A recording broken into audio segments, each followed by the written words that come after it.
And we should be live. Okay, so first things first, I gotta throw out the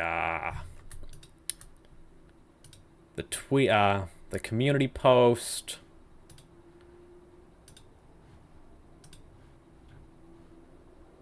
Let's see. Okay, here it is. Let's close that. Okay.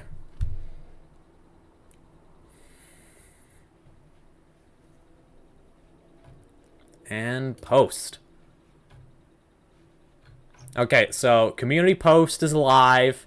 Stream is live. I think we're ready to go. Here we go. Let me fucking mess a few.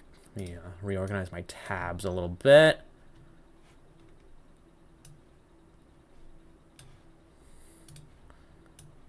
And yeah,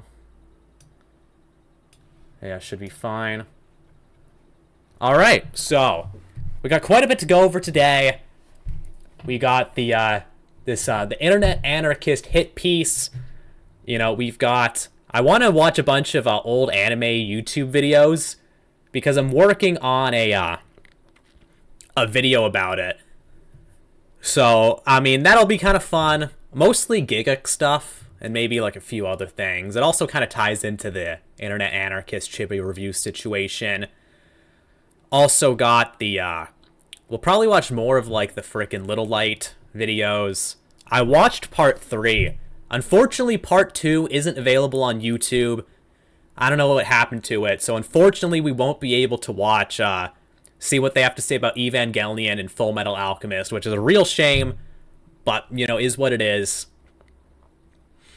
And then we'll do the Disney Adult Cringe at the end if we have time. I mean, I promised it last time, but, you know, who knows? Anyways, though, we'll start with, this is kind of disorganized, but we'll start with the, this was trending on Twitter, so we'll start with this. Internet anarchist calls out Chibi reviews over lolicon defense in heated video. Internet anarchist with 1.83 million subscribers uploaded a video early Saturday accusing Chibi reviews of ruining his life by staunchly defending lolicon, a genre with sexualized young-looking anime characters as harmless fiction. The video highlighted Chibi's past traumas, including doxing, threats to his late brother's grave, a failed fundraiser, lost sponsorships, a suicide attempt after his fiance's infidelity, and on-camera gun flashes amid harassment. Trouble hit when viewers spotted a fabricated tweet endorsing a morbid bone share meme. I don't think that's right. What? The fabricated tweet was alluding to Chibi being a pedophile, but I quickly removed and re-uploaded the video, blaming an editor's Google search error in his pinned comment, and while Chibi labeled it defamatory hit piece sourced from Kiwi Farms. I'm not sure if his video even talks about, like, the doxing and the threats and stuff. I'm pretty sure it downplays most of it, at least. Anyways, though, you know, I always get like this. Oh, never mind. Anyways, there's quite a bit to go over. We might watch some of the actual video itself. Honestly, it's kind of shocking how bad it is. Like, I have no idea how Chibi ended up being such a lightning rod for controversy, because this is a guy who makes anime YouTube videos. Honestly, I'd say he's even, like, kind of tame compared to the kind of creators we used to get back in the day. You know, as we'll see with Giguk. I mean, Giguk probably goes more overboard in some... Well, but, you know, Giguk is, I guess, kind of like a normie channel these days. And, you know, whatever the hell. I guess Giguk's kind of like normie coded these days. And whatever, we'll see. Okay. So, I have the video over here. How this YouTuber ruined his life in 3 days. This is a re-upload. Alright? And even just the thumbnail, it's like Gooner, creep, fraud. Okay. You're right about the Gooner part, but I mean, to be fair, who isn't like a, but like, I mean, to be fair, basically everybody's a Gooner these days. I mean, 2/3 of young men are single, and I mean, even the ones in relationships, I mean, how good's the sex life, right? Creep? How exactly is Chibi Reviews a creep? I mean, what's the worst thing this guy's done, realistically speaking? Creep implies that he's, like, predatory in some way, and you know, this guy hasn't had inappropriate interactions with minors. He hasn't harassed any women. So, you know, like I said, Gooner is fair. Creep, not sure. Fraud. And how exactly is he a fraud? He makes anime YouTube videos. I get he probably criticizes like the original fundraiser that Chibi did. But I mean, in that case, it's like Chibi basically just blew some donated money trying to do a lawsuit, which the people who donated knew about. Anyways, though, let's go through some of the tweets or actually, do I have yeah, here it is. So this is from Espiritu. So this is a clip from the original video. So this tweet right here, this top one, is a fake tweet is a fake Chibi tweet. Okay, went to Walmart today and saw some cute lollies, which honestly made my day. Lol, this is completely fake. Also, it's weird how he censors incest, because I'm pretty sure YouTube doesn't even block that, but whatever, I guess. But yeah, this is a completely fake tweet. All right, and by the way, this had been known for, at least a few weeks before this video came out. So how he didn't say, catch this before it came out is ridiculous. But basically, he tried to cover his tracks here. So he did a bunch of, I don't know, I did something else. I should have set this up better. But there's just so much shit to go through, man. It's kind of hard to even like look at all the tweets Espiritu did. But anyways, that was a background asset the editor found on Google Images and added in without knowing it was fake. It was on screen for 6 seconds and I blurred it in YouTube Studio within about 10 minutes of the video going live. This is not real. It was there for at least an hour. My bad for letting it get past review, but it's not like it wasn't the type of thing he'd tweet. So he literally starts it out like, oh, first off, he tries to shift all the blame onto this editor. As if it even matters. You're the one who's making the video. You're the director. And this is a pretty big screw up. All right. And keep in mind, why are you grabbing stuff from Google Images? You can just go to Chibi's Twitter page and grab everything from the source.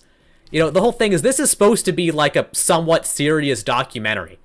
And he's literally just out here grabbing random shit, apparently.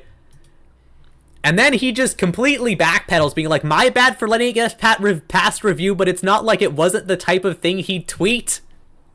What the fuck? We should separate the word creep and weirdo because those two words feel different in context, IMO. I mean, that's the thing. Calling someone a creep implies like they're predatory in some way.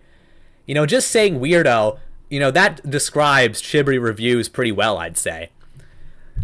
And, it's pretty crazy. He did end up removing it. It has kind of shitty views. Like, this guy has 2 million subs almost. And in 19 hours, it is 40,000, which is not great. Implying I am a criminal and would do things to real people. That's the whole thing. Apparently, his primary source is Kiwi Farms. Also, this is hilarious. Falsely claims Chibi's a pedo. Retweets a pedo. He retweeted Josh Moon. Okay? Say what you will about Chibi reviews, alright? But he hasn't actually, had inappropriate interactions with minors or really done anything. Like, the worst thing he's done, I guess, is have a stupid GoFundMe. Which, I mean, and I guess defend Lolicon too, but that's what all weebs do. Okay? Josh Moon, on the other hand, which Internet Anarchist is reposting, Josh Moon had inappropriate interactions with minors. He tried to adopt a 12-year-old when he was 18 or 19. On his 4chan clone, he had an actual pedophile board. I literally mean a pedophilia board. He had topless pictures of underage girls on Kiwi Farms. So Josh is honestly... And look, keep in mind, by the way, this is stuff Internet Anarchist should know because he just made a video about Chibi reviews, and Chibi reviews exposed all of this about Josh. I mean, it's literally like the meme, okay? These people will walk past actual pedophiles to, attack a lolicon. It's crazy. It's like, and it's also funny because in the original video, what happened is that he tried to censor it, and then he fucked up and he put the censor bar over the entire video. Anyways, but yeah, the whole video is full of, like, lies and information. Like, he's claiming that this was a YouTube studio bug, how he just censored the entire, like, the middle part of the entire video. Fuck, what the... There was one thing. People started spreading around this fake internet anarchist tweet. Although it's allegedly fake, as far as I can tell, whether or not it's fake or not is kind of unknown, because it's... If you try and find it now, it doesn't exist, but you could just say he deleted it. And it's not in the Internet Archive, but not everything gets archived. So, you know, who knows, right? The guy cooked to the death. Yeah, no kidding. So, I mean, who knows? And look, the crazy... And there's other stuff, too, like, where was this? Yeah, Big Bungie, who's another one of these drama slop channels. Keep in mind, by the way, this is what kind of really bothers me about all these situations, is that, you know, you'll have these people who ignore all the shit that happens to Chibi, the harassment, the doxing, the threats, the swatting, all that is fine. Okay, but then Chibi will retaliate and go just like an inch over the line, and then they're all like, what the fuck is this? I can't believe this piece of shit. So, in this case, like, you know, here, let's, look through, or here, let's see this here. Does he talk about, yeah, so, he talks about this. There's he's got the original video there. And there's other stuff, too, like, here. Two specific images. So, in this, let's people point out that it has, in fact, been blurred. And there's also another tweet by someone else here pointing out that what he does is he cycles 10 tweets very rapidly to try and paint it as if it is the sort of go-to with, like, and I'll just show it. So, around 30,000 times. Yeah, so you can see there what's happening. He's trying to claim that Chibi Reviews is constantly posting about lollies or whatever, and then he cycles through 10 tweets. You know, obviously trying to imply that Chibi is just constantly horny posting about lollies when he actually basically never does. It's kind of surprising that Chibi is a lightning rod for being a lolicon defender when he isn't even actually a lolicon. Like, if you actually look, when he horny posts, it's almost never about lollies, and when it is, it's pretty much always a meme. You know, he even uploaded his, like, top 3 fetishes a while back. It was femdom, giantesses, and vor. So he's into giantesses and vor, which is DeviantArt tier shit. And somehow, like, him being into lollies is the story, even though it's fake. And honestly, as far as content goes, I would say making fun of him for being into vor and giantesses is a lot better than him being into lollies. So, you know, there's that. And, you know, there's a bunch of other stuff, like, it's basically just a Kiwi Farms documentary. I mean... But yeah, the whole thing, it's this massive hit piece that just has outright lies and dishonest tactics. And, you know, keep in mind, there's all the other stuff that's happened to Chibi too, and you have Big Bungie ignoring all that, okay? Even ignoring how Internet Anarchist put a fake tweet into his, you know, high production, high effort documentary. But, oh, you have Chibi reposting a fake tweet, which, by the way, reposting isn't on the same level as, you know, a documentary. You know, if you make a documentary, you should at least be confident that everything in there is real. Okay, if you just repost something, I don't think you should be expected to, you know, fact check everything you repost. You know what I mean? Obviously, in a perfect world, you should be. But, you know, let's just be realistic. And then you have Big Bungie. So is he going to correct the record that this is a fake tweet, or does he just have no principles? By the way, he did correct the record a few hours later. All right? So this whole thing is just a nothing burg. And I'll say this much about Chibi, okay? He usually does own up to the mistakes he makes, unlike Internet Anarchist, who's still trying to fucking say, oh, I did nothing wrong. But, yeah. Because that's the whole thing, you know? Like, a similar thing happened with, like, harmful opinions, you know? Like, these people will basically, you know, overlook everything that's done against Chibi, okay? But when Chibi goes, like, an inch over the line, then it's, like, this terrible tragedy. It has to be condemned. And keep in mind, by the way, Internet Anarchist is a way bigger YouTuber than Chibi is. So he should be held to higher standards. Alright? You know, and he also... And, you know, there's a bunch of other stuff, like, apparently this guy is, like, super disgraced. He got caught AI generating scripts and plagiarizing videos and junk. I mean, not exactly that big of a surprise.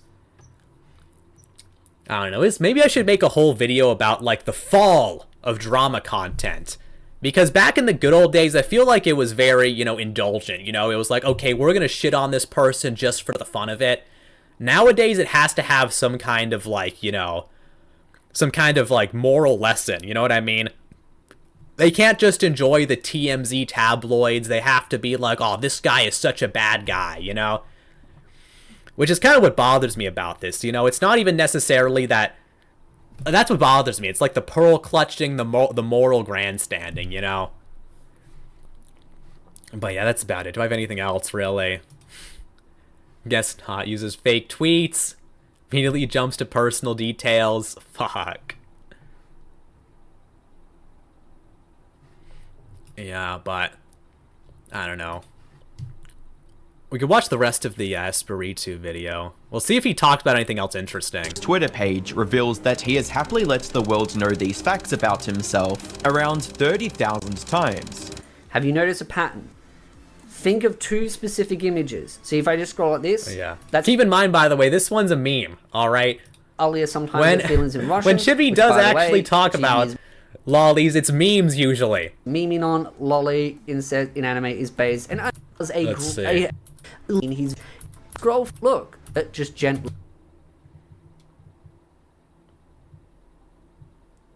Oh my god. And this one isn't even him defending it, he's just asking a question. That's another image Let's see. that you'll see come up, but you go through it. Oh, look, within 2 seconds. Same thing. Yeah, it's crazy. Anyway, let's see. What else is there? That little piggy Oh booked my a villa. god. This little piggy booked a hotel.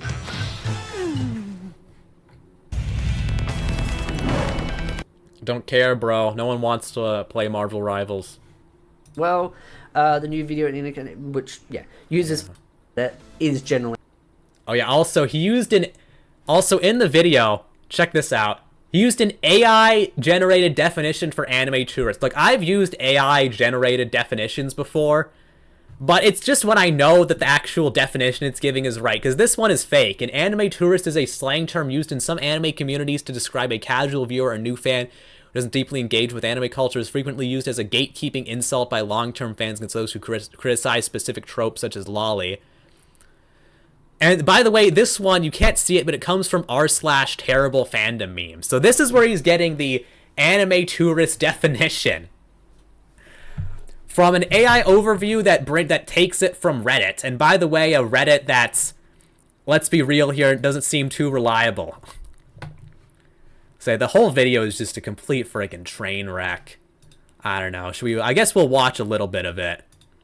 Chibi Reviews is a 31-year-old Also includes paid promotion. anime YouTuber. He's also a self-admitted lolicon and enjoyer of year-old anime YouTuber. He's also Okay, so literally 4 seconds. 4 seconds it takes to get to the first lie.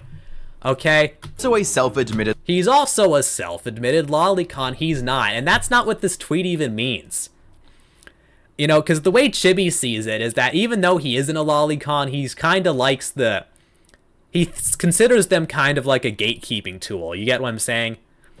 So already in the first 4 seconds, there's a lie. lolicon and enjoyer of cartoon. Don't Oh, so he censors incest? What the hell? You know, people say that shit as if Game of Thrones wasn't the biggest TV series of all time. And, you know, step siblings aren't the top videos on fucking Pornhub. I mean, come on, man. worry, this isn't a big secret or anything. Taking one look at his I mean, look, this is also him just defending lolicon. Twitter page, You know, but he just reuses the same tweets. reveals that Meme. he has happily let the world know these facts And yet, repeating the same 10 tweets over and over again. about himself around 30,000 times. If you're not a terminally online Twitter user, you may recognize him as the guy whose wife cheated on him with his best friend, to which, after this information came to light, the rest of his friend group cut him off. I discover my fiance cheating on me with my best friend of 10 years. At first, when I heard about Chibi, I thought this was essentially it when it came to his lore. Anyone Look, it basically is it, though. giving the situation a cursory glance would probably assume the same. However, I couldn't have been more wrong. Digging into the backstory. Okay, so is that like his girlfriend or something? It's like, okay, so this is the corkboard of all the crazy stuff. By the way, in the top right, you have a guy threatening to dig up his brother's grave. I got doxxed by the Boruto community. Someone put a bounty on my head. It's like... And one of them is still just an edgy tweet. It's so crazy. This dude's making a 30-minute video. This is like a total nothing burger. Of Chibi. This is the thing with Chibi. How is he even interesting enough to make videos like this, you know? Literally the most... Like, you know, I guess, you know, he got cheated on. Which, I mean... Look, you can make fun of him for that, but at the same time, everybody gets cheated on, you know? It's not, like, that exceptional of a story. He defends Lolly, just like every other anime fan. He defends, he's a gooner, like every other anime fan and just most people in general now. Yeah, I'm kind of out. Like, what else is there? Chibi not only reveals a deeper, sick look into his brain, it also... Yeah, as you can see. Yeah, this is where the original fake tweet was. Reveals a history of lawsuits, borderline scam fundraisers, the FBI, and most recently, his brother being turned into a chair. And that's how he sets it up, by the way. I mean, keep in mind, I'm not a lawyer, but threatening to desecrate a grave, you know, I believe is a crime. So, you know, you see this all the time, right? Like, you know, and look, I mean, I could talk about tax brass too, but I mean, effectively, you know, condoning this kind of behavior, right? You know I'm about to get a lot of flack for this, but here it is. Lolly does not mean you're a PDF file. True. My stance will never change on this, because watering down words only helps actual criminals, aka PDF. True. And keep in mind, by the way, we're talking about the guy who retweeted a known PDF. Okay? So, is Chibi really wrong? If you find it weird, so be it. People have a lot of mixed stances on this, and that's fair. However, let's not help people that do actual crimes get away with hurting others. Anyways, that's my stance. Hate me if you want. We need more problematic lolly and anime. Fictional is hot. Lollies are a body type. Drawings aren't real. If you think fiction is real, you're a schizo. Man. Chibi is pretty based, These isn't are just some, but not even close to all of the tweets directly from Chibi's Twitter account. Chibi is an avid lolly defender, and he makes no question about it. For those of you that don't know, and lucky you, lolly is a genre of manga, anime, or artwork that depicts young or young-looking characters in a sexualized manner. The characters are often portrayed as prepubescent or very young girls. Wait, what? Manner. The characters are often portrayed. Why is he using this Attack on Titan character? Is that I haven't watched Attack on Titan. Is that actually a lolly? It definitely doesn't look like one. As prepubescent or very young girls, sometimes in explicit contexts. The term originates from Japan, where the genre has a controversial presence, but it has a controversial presence. You know, weirdly enough, lolicon isn't even that controversial in Japan. You know, basically everybody in the anime and manga industry condones it or even outright supports it. Even the general Japanese public tolerates lolicon, you know?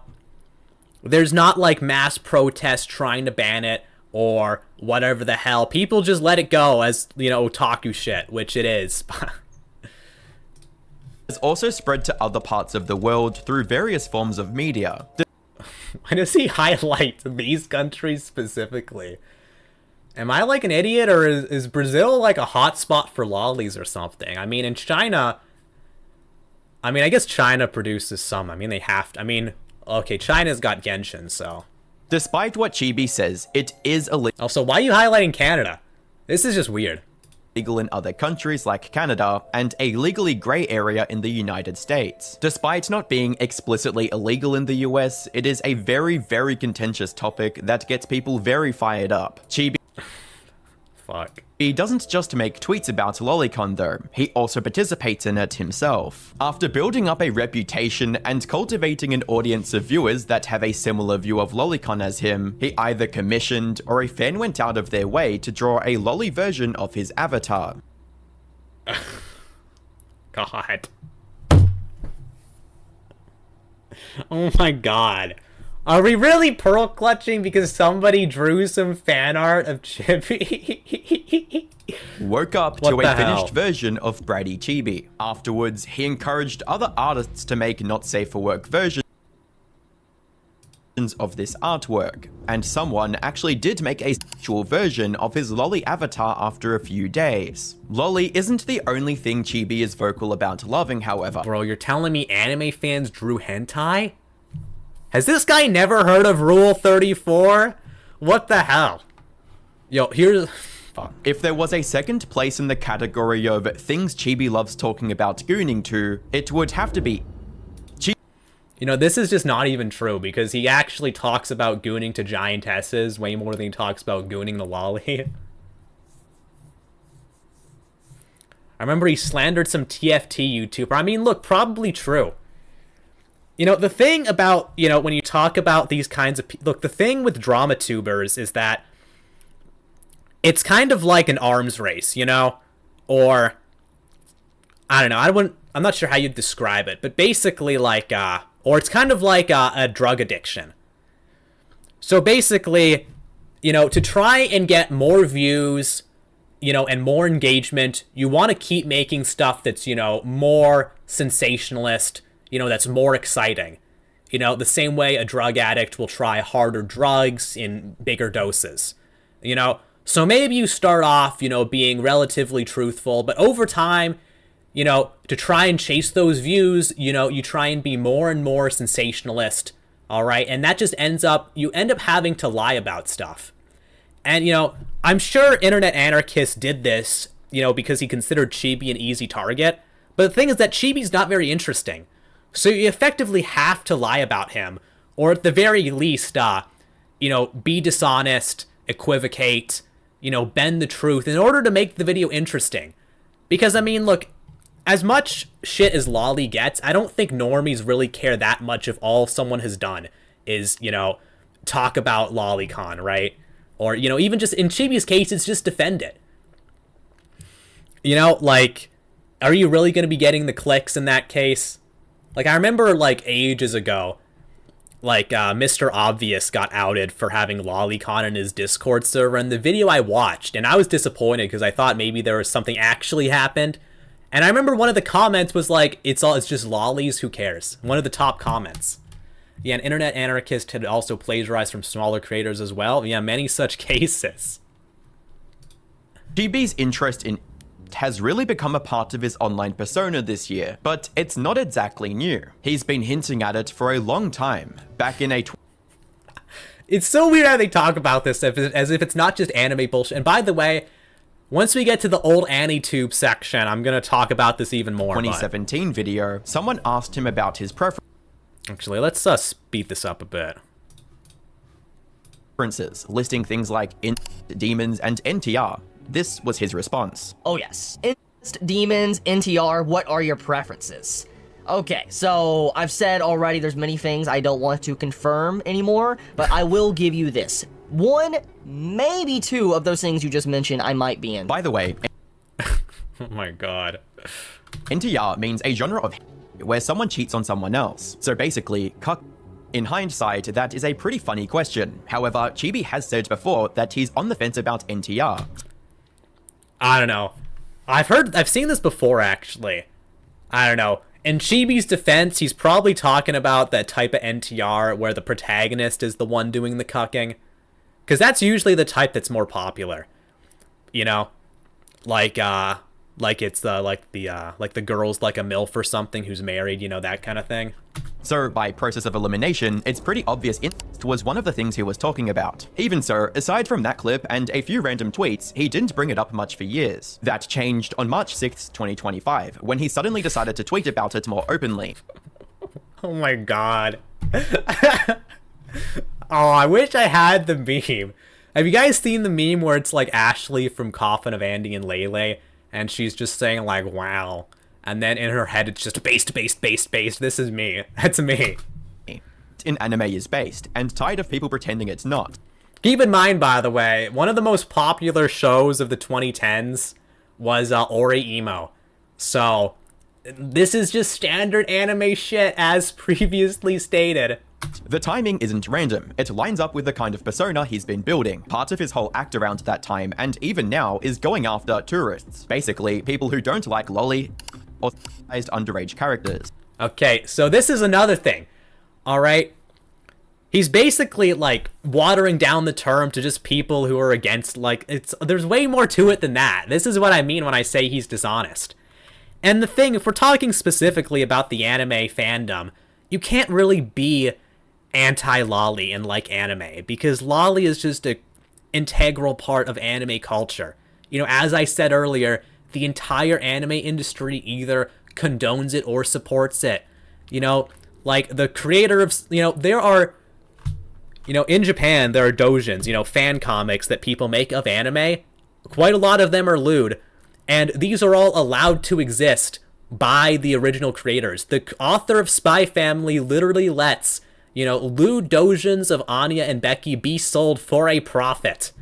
Okay? And especially if you consider lolly to be CP, that literally means by your own worldview, you know, you think that the creator of Spy Family condones CP. Alright? This, and you know, you can get even deeper into it, like the history. Lolicon basically created Moe, which is, you know, one of the most integral anime concepts. But, you know, it's just crazy. And trying to...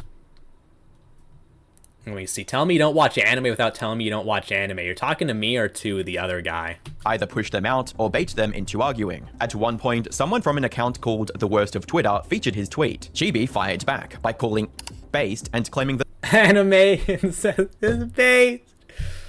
Holy shit.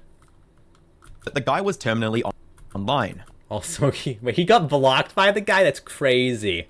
On March 29th, he quote tweeted someone who had gender bent his avatar and drew porn of it with the original version. This caught on with his audience, and The other guy, yeah.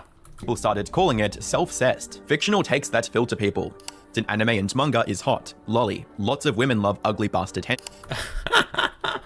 Rent a Girlfriend is more successful than a lot of manga. It's also worth pointing out What? that when he talks about incest, he's usually referring specifically to brother and sister. That detail started to make a lot of people uncomfortable once they realized that he has a younger sister he's mentioned before, and an even younger niece he once posted a beach photo with.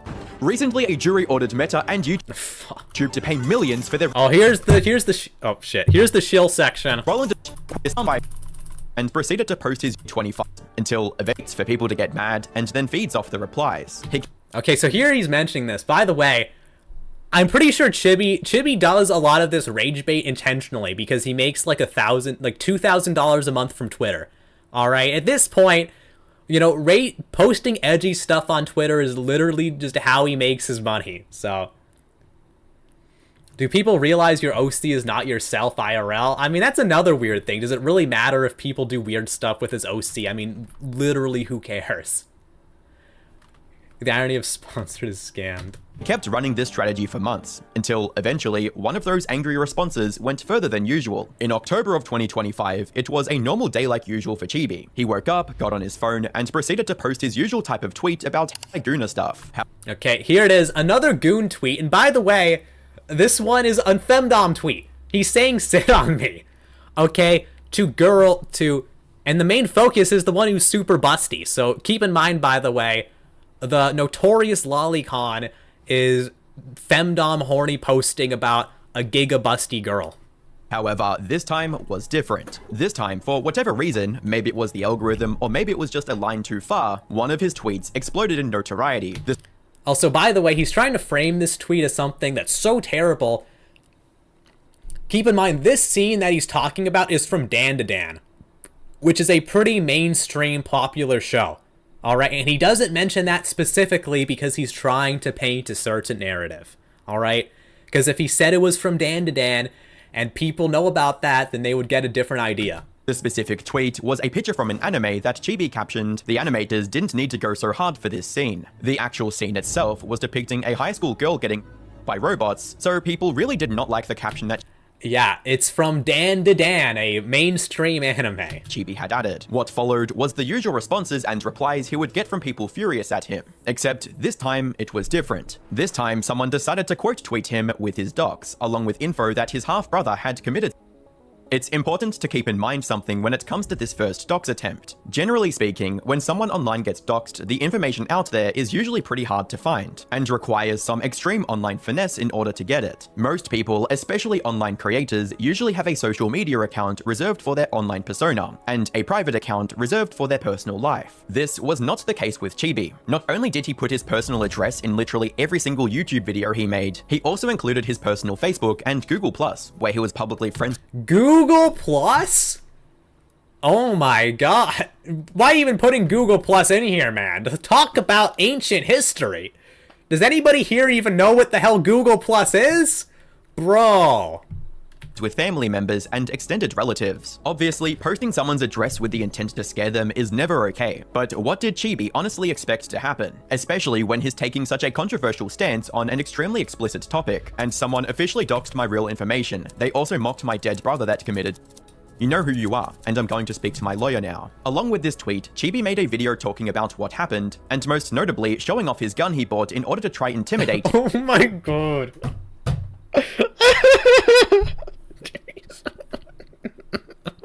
He showed off his gun and it's still in the box. It's still in the box. Holy shit, this is so funny. Or flexing on his haters. So thankfully, I live in Tennessee. I don't live in California or anything. I'm able to legally own a gun. Oh my god, that's so funny. Yeah, I don't live in some libtard state. I live in Tennessee.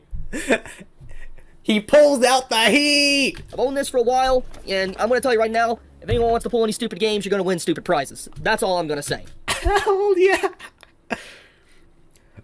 Man, that's Once so again, funny. however, it's a tad bit confusing what exactly he expected to happen when he posts his address in the description of his videos, while talking about how he loves lolicon. It's like naming yourself Baby Crusher 9000 and making videos or tweets talking about how we need to crush babies in a Hitman 2 grape press, all while putting your personal address in the description. You know, did Chibi actually put his address in his videos? If he did, that's so fucking retarded, but I don't know. My understanding is that his address was leaked because of, like, property information or something, which that happens, by the way.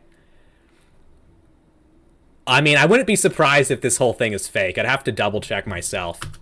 Either way, Chibi would make another video talking about the situation and his plans to, quote, take legal action against the haters. A few days later, he tweeted out that people that send you pipe bombs in the mail aren't the good guys, and those that defend those actions aren't good as well, or those that use murder gifts to get around Yeah, he's just protecting himself. It's common in the southern US. I mean, look, that's just true, you know?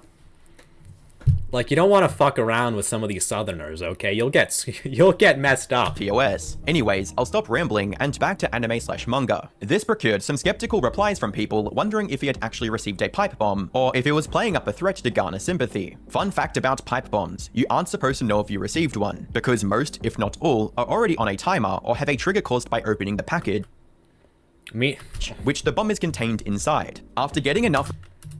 Okay, you know... See, this is the thing that's kind of stupid. You know, pipe bombs, you know, if we're talking pipe bombs, I mean, if someone actually sent him one, it's pretty reasonable to you know, it's not exactly unlikely for it to, like, fuck up and not go off or something, you know? He's saying, I mean, look, you can, like, reason about that, but, you know. a timer or have a trigger caused by opening the package, which the bomb is contained inside. After getting enough replies calling him out, Chibi made a follow-up tweet amending what he said, stating that instead of actually receiving a bomb, he was, quote, threatened to receive one, which is a pretty big difference. He then tweeted, I mean, is it? That he had, quote, made a police report and gave a screenshot showing that he had indeed done this. Interestingly, in this police report, there is no mention of any pipe bomb threat. You know, keep in mind, a lot of YouTubers literally do have meltdowns over, like, death threats and stuff. You know, if this guy...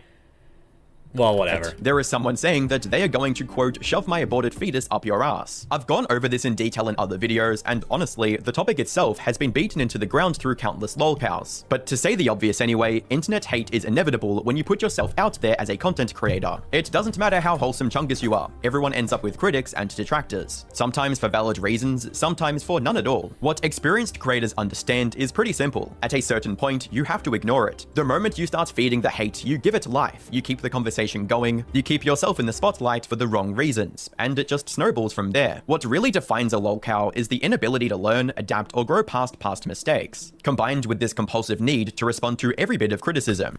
Look, people say this about Chibi, and I would agree that he shouldn't be feeding the trolls. But, you know, as I said, he literally gets money on Twitter through engagement, so I'm pretty sure he does do it to some extent. Like I said, I don't agree with everything Chibi's ever done or how he's handled everything. The whole thing is, I just don't think Chibi deserves the hate he gets just based on who he is, and I definitely don't agree with a lot of the hypocrisy that his critics, you know, have in dealing with him.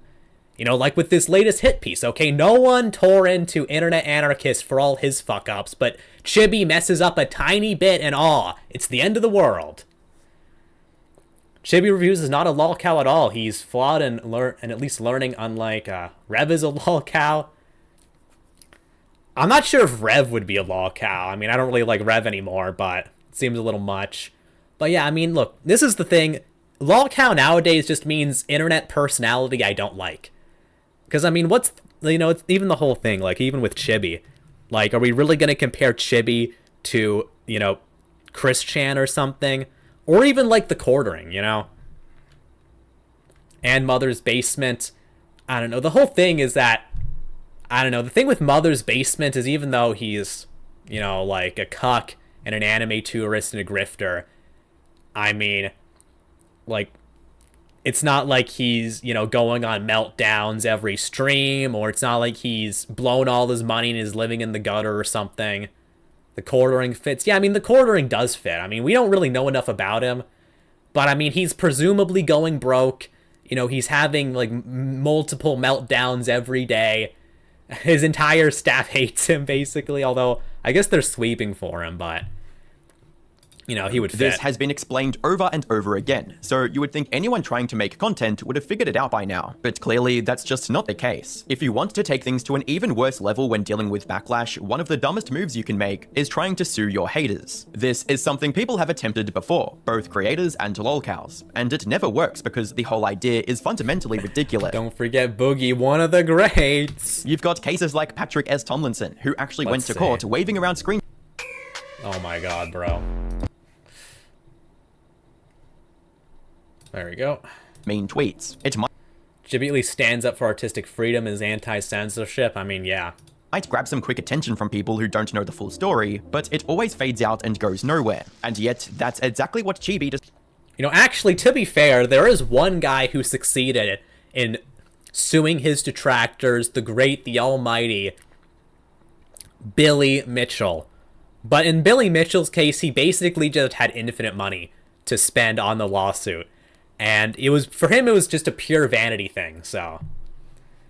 Suing the people who are harming him and others, I mean, look, I'll say this much. I mean, if you have people who are slandering you, I would say from a moral perspective, it's, like, justified to go after them. It's just from a practical perspective, you can't really do it, you know, because these defamation lawsuits are, you know, crazy expensive, and, you know, you're not even going to get anything from it. You know, it's all... That's the whole thing. Defamation, just like it's just a vanity thing for rich people. You know, and Chibi Reviews doesn't have the fuck you money to just go after people, right? I mean, he's a decent-sized YouTuber, but it's not like he has, like, millions of dollars to blow on bullshit. I know Billy is pissed off with an old friend who lives in another state who secretly records all their conversations. What? Wow, that's weird. That's kind of weird. I mean, who's this old... I mean, look, why would you be why would you be recording all your old other conversations you had with a friend? Was this guy like a deep undercover detractor or something? Crazy. Decided to do. On February 12th, 2025, Chibi announced a Give Send Go campaign to raise money to sue his haters. It's now been almost a week since everything went down. I'll be pushing my lawsuit forwards with all the new information I've acquired. I've opened a Give Send Go account for anyone that wants to help out. To keep it transparent for all of you that support me, I honestly feel ashamed to ask for money because, well, it's a pride situation. However, the circumstances over these last few months have made it very clear I need to do something about these vile people, or they will continue thinking they'll get away with it. I'm thinking... He even had backing from another creator who focuses on legal commentary, Legal Mindset. Yo, Legal Mindset backed him The up? goal was $25,000, Hell yeah. all to fund lawsuits against people talking trash online. He put out a video showing screenshots from Twitter as proof. The problem is, when you actually look at them, they're just mean comments, jokes, insults, people saying that they don't like him. There's nothing that you can realistically take to court. Even the situation where someone posted his address, it doesn't really hold up. What exactly is... I mean, he says that, but I mean, we don't exactly know. I mean, I'm sure a lot of it actually could count as defamation, especially like if they called him a pedophile or whatever. Like the whole thing, this video, especially like the original version of this video probably could count as defamation. Although, I don't think it was up long enough for it to count, right? So, anyway, let's see here. I was thinking we could just skip through this legal part because I don't really care that much. This is just the cheating shit. Temporary period of public sympathy.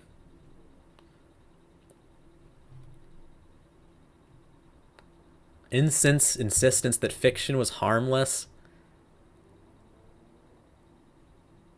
Fuck, I guess we'll go through this part. Fuck. And Billy tried to sue him, but due to living in another state where he is legal to record all their conversations, Billy has been having a hard time trying to get him to delete all their conversations. I mean, look, once you get, like, you know, interstate legal conflicts, it gets really iffy, right? So, I don't know. I mean, look, the whole thing, I mean, I guess if you have the resources to sue people, knock yourself out, I guess, but, you know, for plebs, like Chibi Reviews, he doesn't have... You know, he doesn't have, like, 10 restaurants and a lucrative hot sauce business to fund his legal escapades. Like, even the whole thing, like, he got 16 grand. I think the official story he gave out is that he blew it all on a consultation, which, you know, sounds about right. If you want to do a defamation case, it's probably going to be at least 6 figures. I know, but Billy has been still trying to go after him.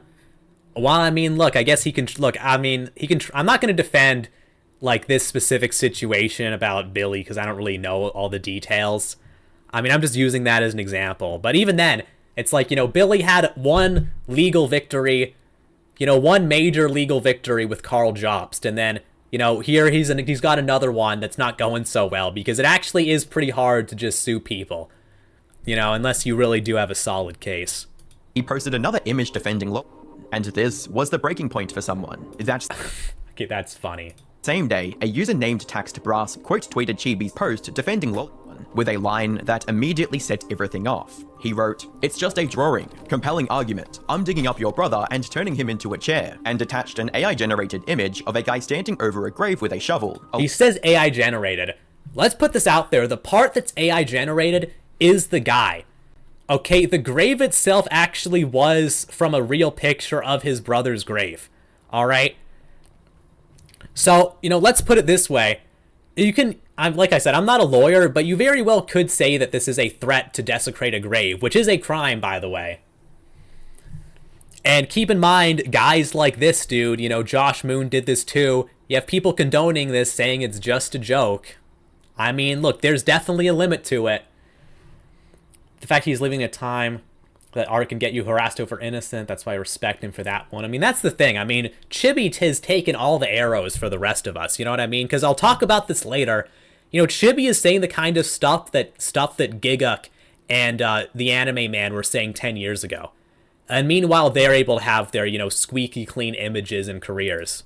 A lot of people didn't realize this at first, but this joke was actually a callback. It came from a video Big Bungie had made about Chibi a few weeks earlier, where he said something similar. And he says, it's just drawings. Hey, it's fictional. It's not real. Well, okay. I'm gonna go dig up your brother's corpse. We're gonna turn him into a chair. Still, the That's obviously something completely different. I mean, you can say it's a joke or whatever, but I mean, obviously there's a difference between saying like, oh, I'm gonna go commit a crime in real life against you, versus say, oh, someone should be allowed to make a comic or whatever.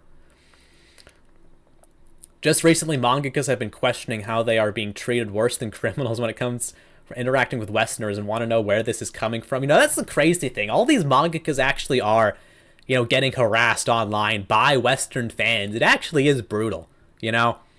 You know, when can Elon Musk make, like, the country blocking feature? Because they all just have to have, you know, Japanese fans only. Tax Brass is a low life for that shit. I would be scared if someone done that. They should be arrested. You know, that's the thing.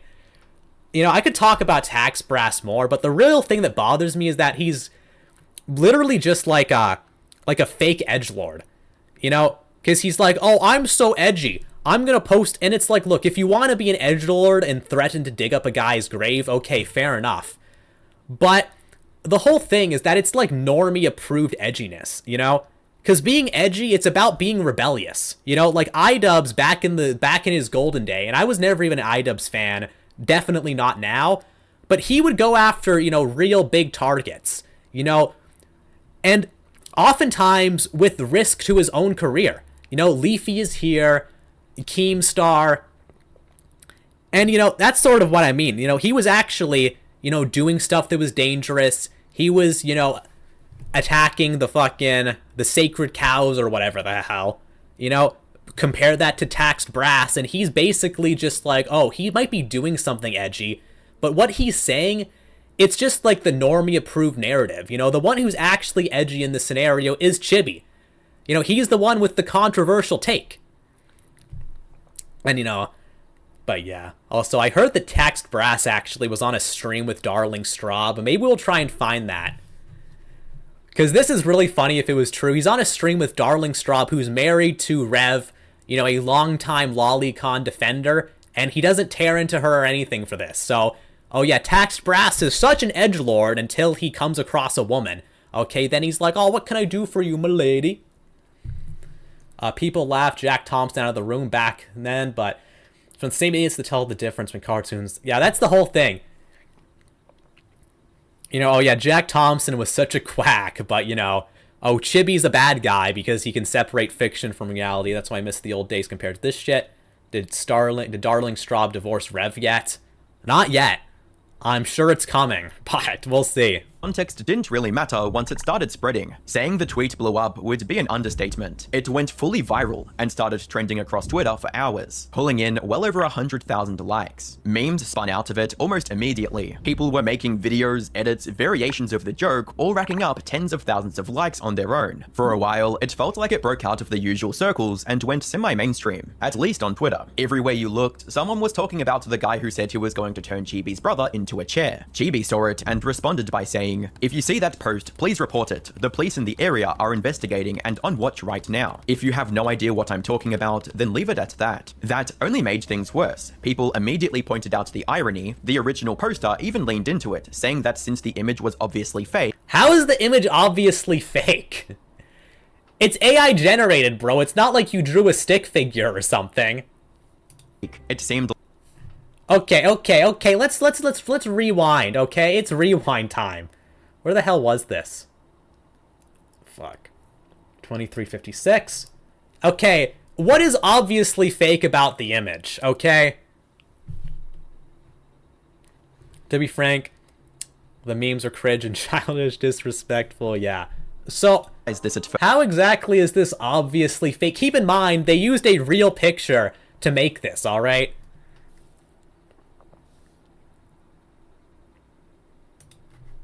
It seemed like lolicons suddenly couldn't tell the difference between fiction and reality. Fuck. Turning people into bone chairs is just an innocent kink. There shouldn't be any laws against bone chairs. Bone chairs are good, actually. AI bone chairing somebody is a victimless crime. Bone chairs are art. Just because I copied a bone chair from real life doesn't make it illegal. My new bone chair Oshi on Twitch showed fibula on the first day. Man, I wish I...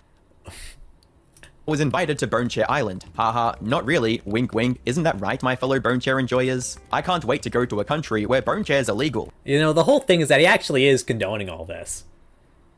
The anime very realistic in proportions. I mean, look, I'm sure if you, like, examine it, you can find some inconsistencies, right? But definitely at a glance, okay, it's obviously not comparable to anime, which is obviously fake.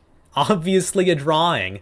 Not that I would actually... And keep in mind, by the way, if we're gonna go there, you know, Chibi has in the past, I'm sure he has at least in the past, you know, condemned stuff like AI, you know, CP, for example. You know,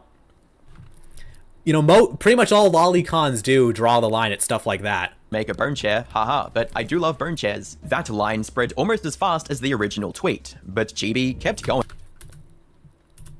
1.2 million people have seen the post of my brother's grave, and people cheering for the person to dig it up. I reported it hours ago, and it's still up. Pay close attention to those retweeting my docs, and happy about it. These ghouls want to run me off and threaten me by dragging my deceased family into it. They want you all dead, and your family too, over drawings. I mean, look, that's real, actually. Let this be a mask-off moment for many to see. They will commit a felony over someone being anti-censorship for fictional content. You know, Chibi cooks with, like, every one of his tweets. These people want me to die. That's what they want. They want to drive me to the point of insanity to be done. That's what... AI generate can be hard to tell unless you have a trained eye, known to the legitimate fake artifact, and you see the difference of it being real or not. It can be too subjective from person to person. I mean, that's the whole thing. Like, trying to compare an AI generated, a realistic AI image to anime is just... Talk about disingenuous. And these are the guys who try and say Chibi's disingenuous. They want. Even Big Bungie, the guy who originally made the joke that inspired the tweet, ended up chiming in as it kept spiraling, claims he's been doxxed, and then immediately makes a 5-minute video confirming and publicizing the information while lying about the details so he can grift sympathy from his soft skull audience. Well, I mean, look, in that case, it was like, well, At a certain whatever. point, he just does it to himself. Everything really came to a head on April 24th, when Chibi posted that law enforcement was now involved, and claimed that evil Kiwi Farms people were trying to pay $200 to... So now he's defending Kiwi Farms.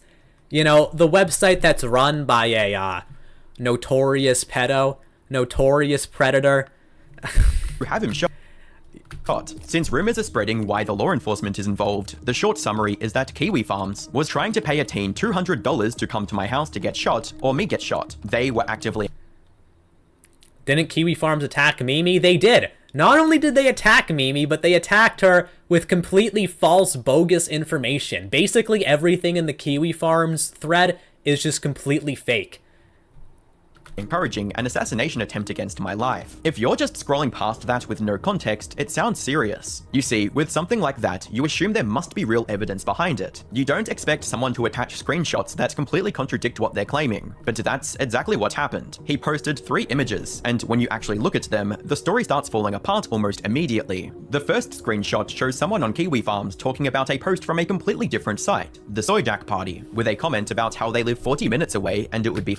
Look, at this point, though, Soy Jack Party and Kiwi Farms, it's like a distinction. It's a distinction without a difference. Funny to go to his house. The caption on it tries to frame it like an active threat coming from Kiwi Farms, but it's not. It's someone...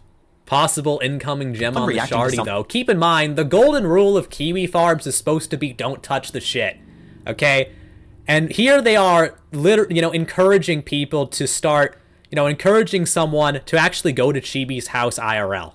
Posted elsewhere. The second image is more of the same. People discussing what someone else said. No direct threats, no plans, nothing that actually lines up with the way Chibi presented it. Well, here it is here. I haven't done any Chibi sleep tracking or anything, but you might want to watch for neat hours. A respectable 9 a.m. start might do the job. Worst case, you catch him on a 30-hour bender waving a knife around if the earlier wellness check has any merit.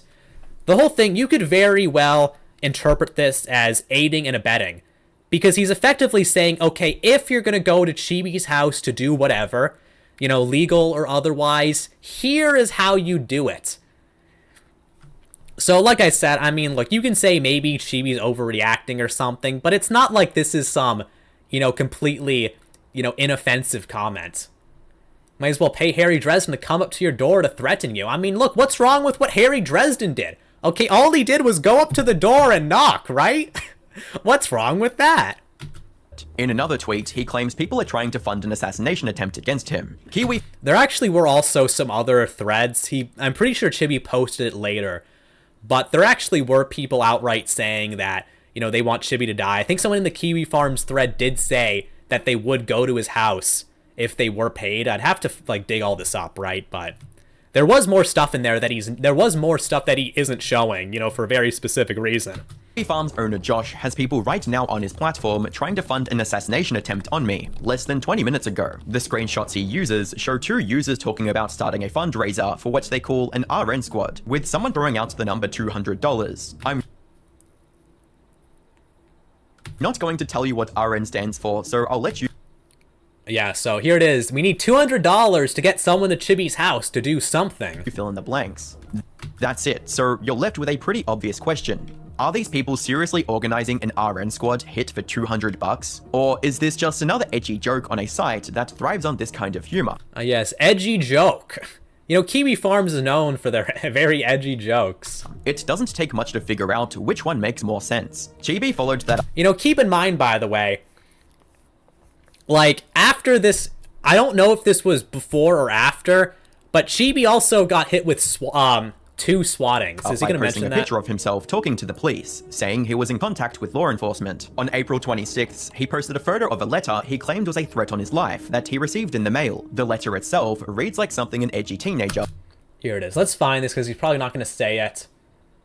Where is it? Fucked up. Here it is.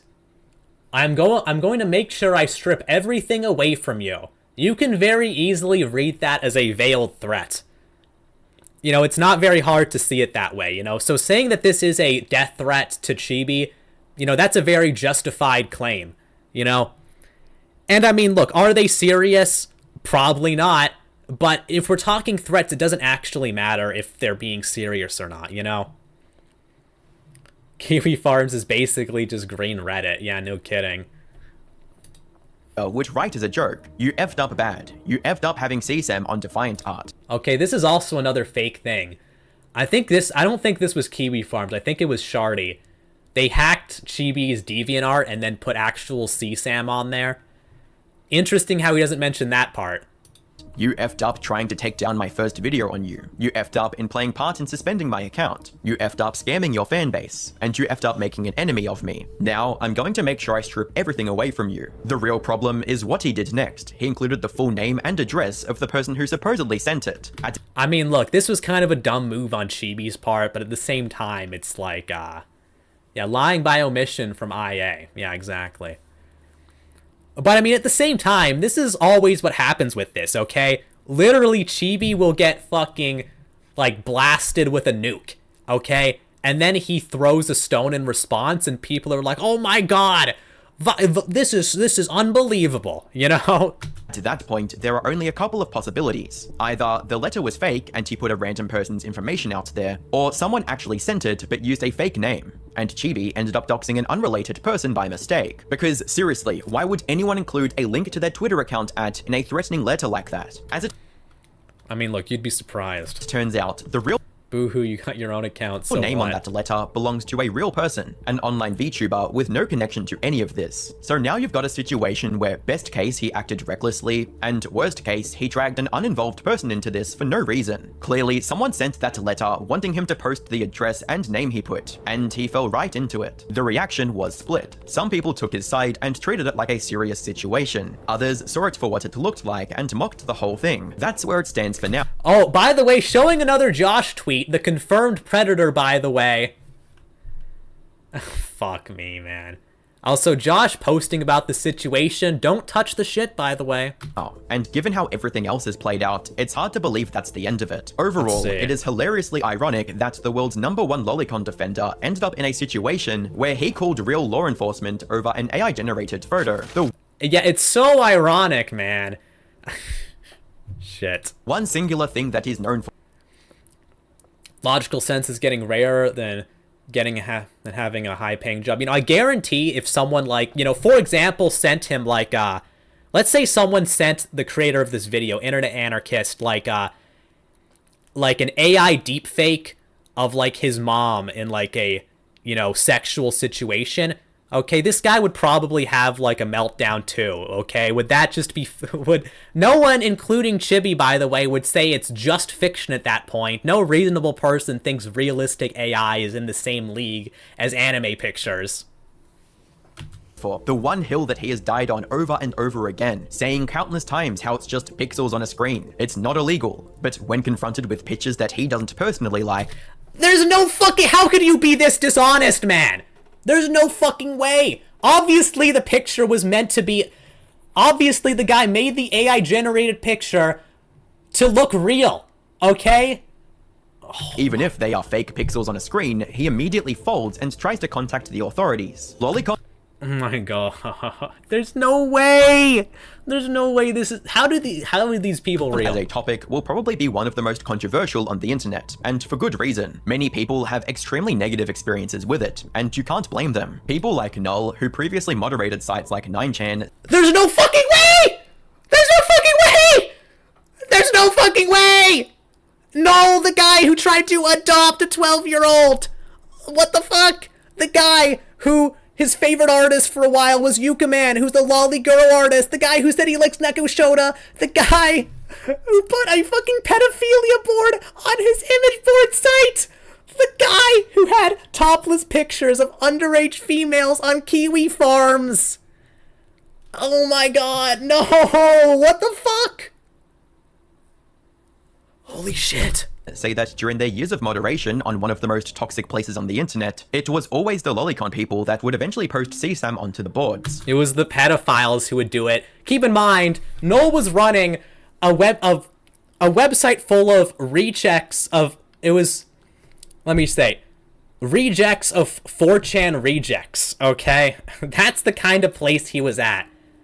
And by the way, he enabled those people for, like, years in some cases. And he's running cover for Noel. This is what I mean by these people. These people, okay, say what you will about Chibi. He's never actually hurt anybody in real life. He's never harassed. He's never, harassed any women or tried to groom kids or had actual legal material, unlike someone like Noel. But, Noel's the one who is, Noel is the one who gets the sympathetic part, okay? Someone said that I should explain why, and I'll just read a post that I said, why would I say that Half of Green Red has a body inside their lolicon closet. is child pornography? Why would... Keep in mind, Josh is admitting that he is a pedophile because he has said in the past that he liked Shota and Lolly. Okay, Yuka Man was one of his favorite artists. All right. Fuck. Would I do that when I said this in January of this year? And the underlined part is anyone who, and this is me who wrote this, anyone who clutches pearls are fags, and the rationalization that there's some sort of lolicon to child rape is gateway has absolutely zero evidence to back that up. I found my evidence while hosting 9chan. That is the answer. The same exact people who were Same exact people, 9chan, we're talking about an alternative to a 4chan alternative. So 4chan, most like garbage can of the internet, toxic cesspit. Okay, people left 4chan to make 8chan. Okay, so 4chan rejects made 8chan, and then 8chan rejects made 9chan. Okay, so what kind of people do you think are going to be on 9chan? Okay, do you really think that's a reliable sample size? posting lolicon. Josh is such a lolcow. Oh yeah, but there's no video about Josh. Internet are anarchists. Where is the video about Josh? There's definitely a lot more material there. Oh yeah, but the whole thing is these kinds of drama tubers, they like the kiwi farms, okay? Because that's their primary source, is the kiwi farms.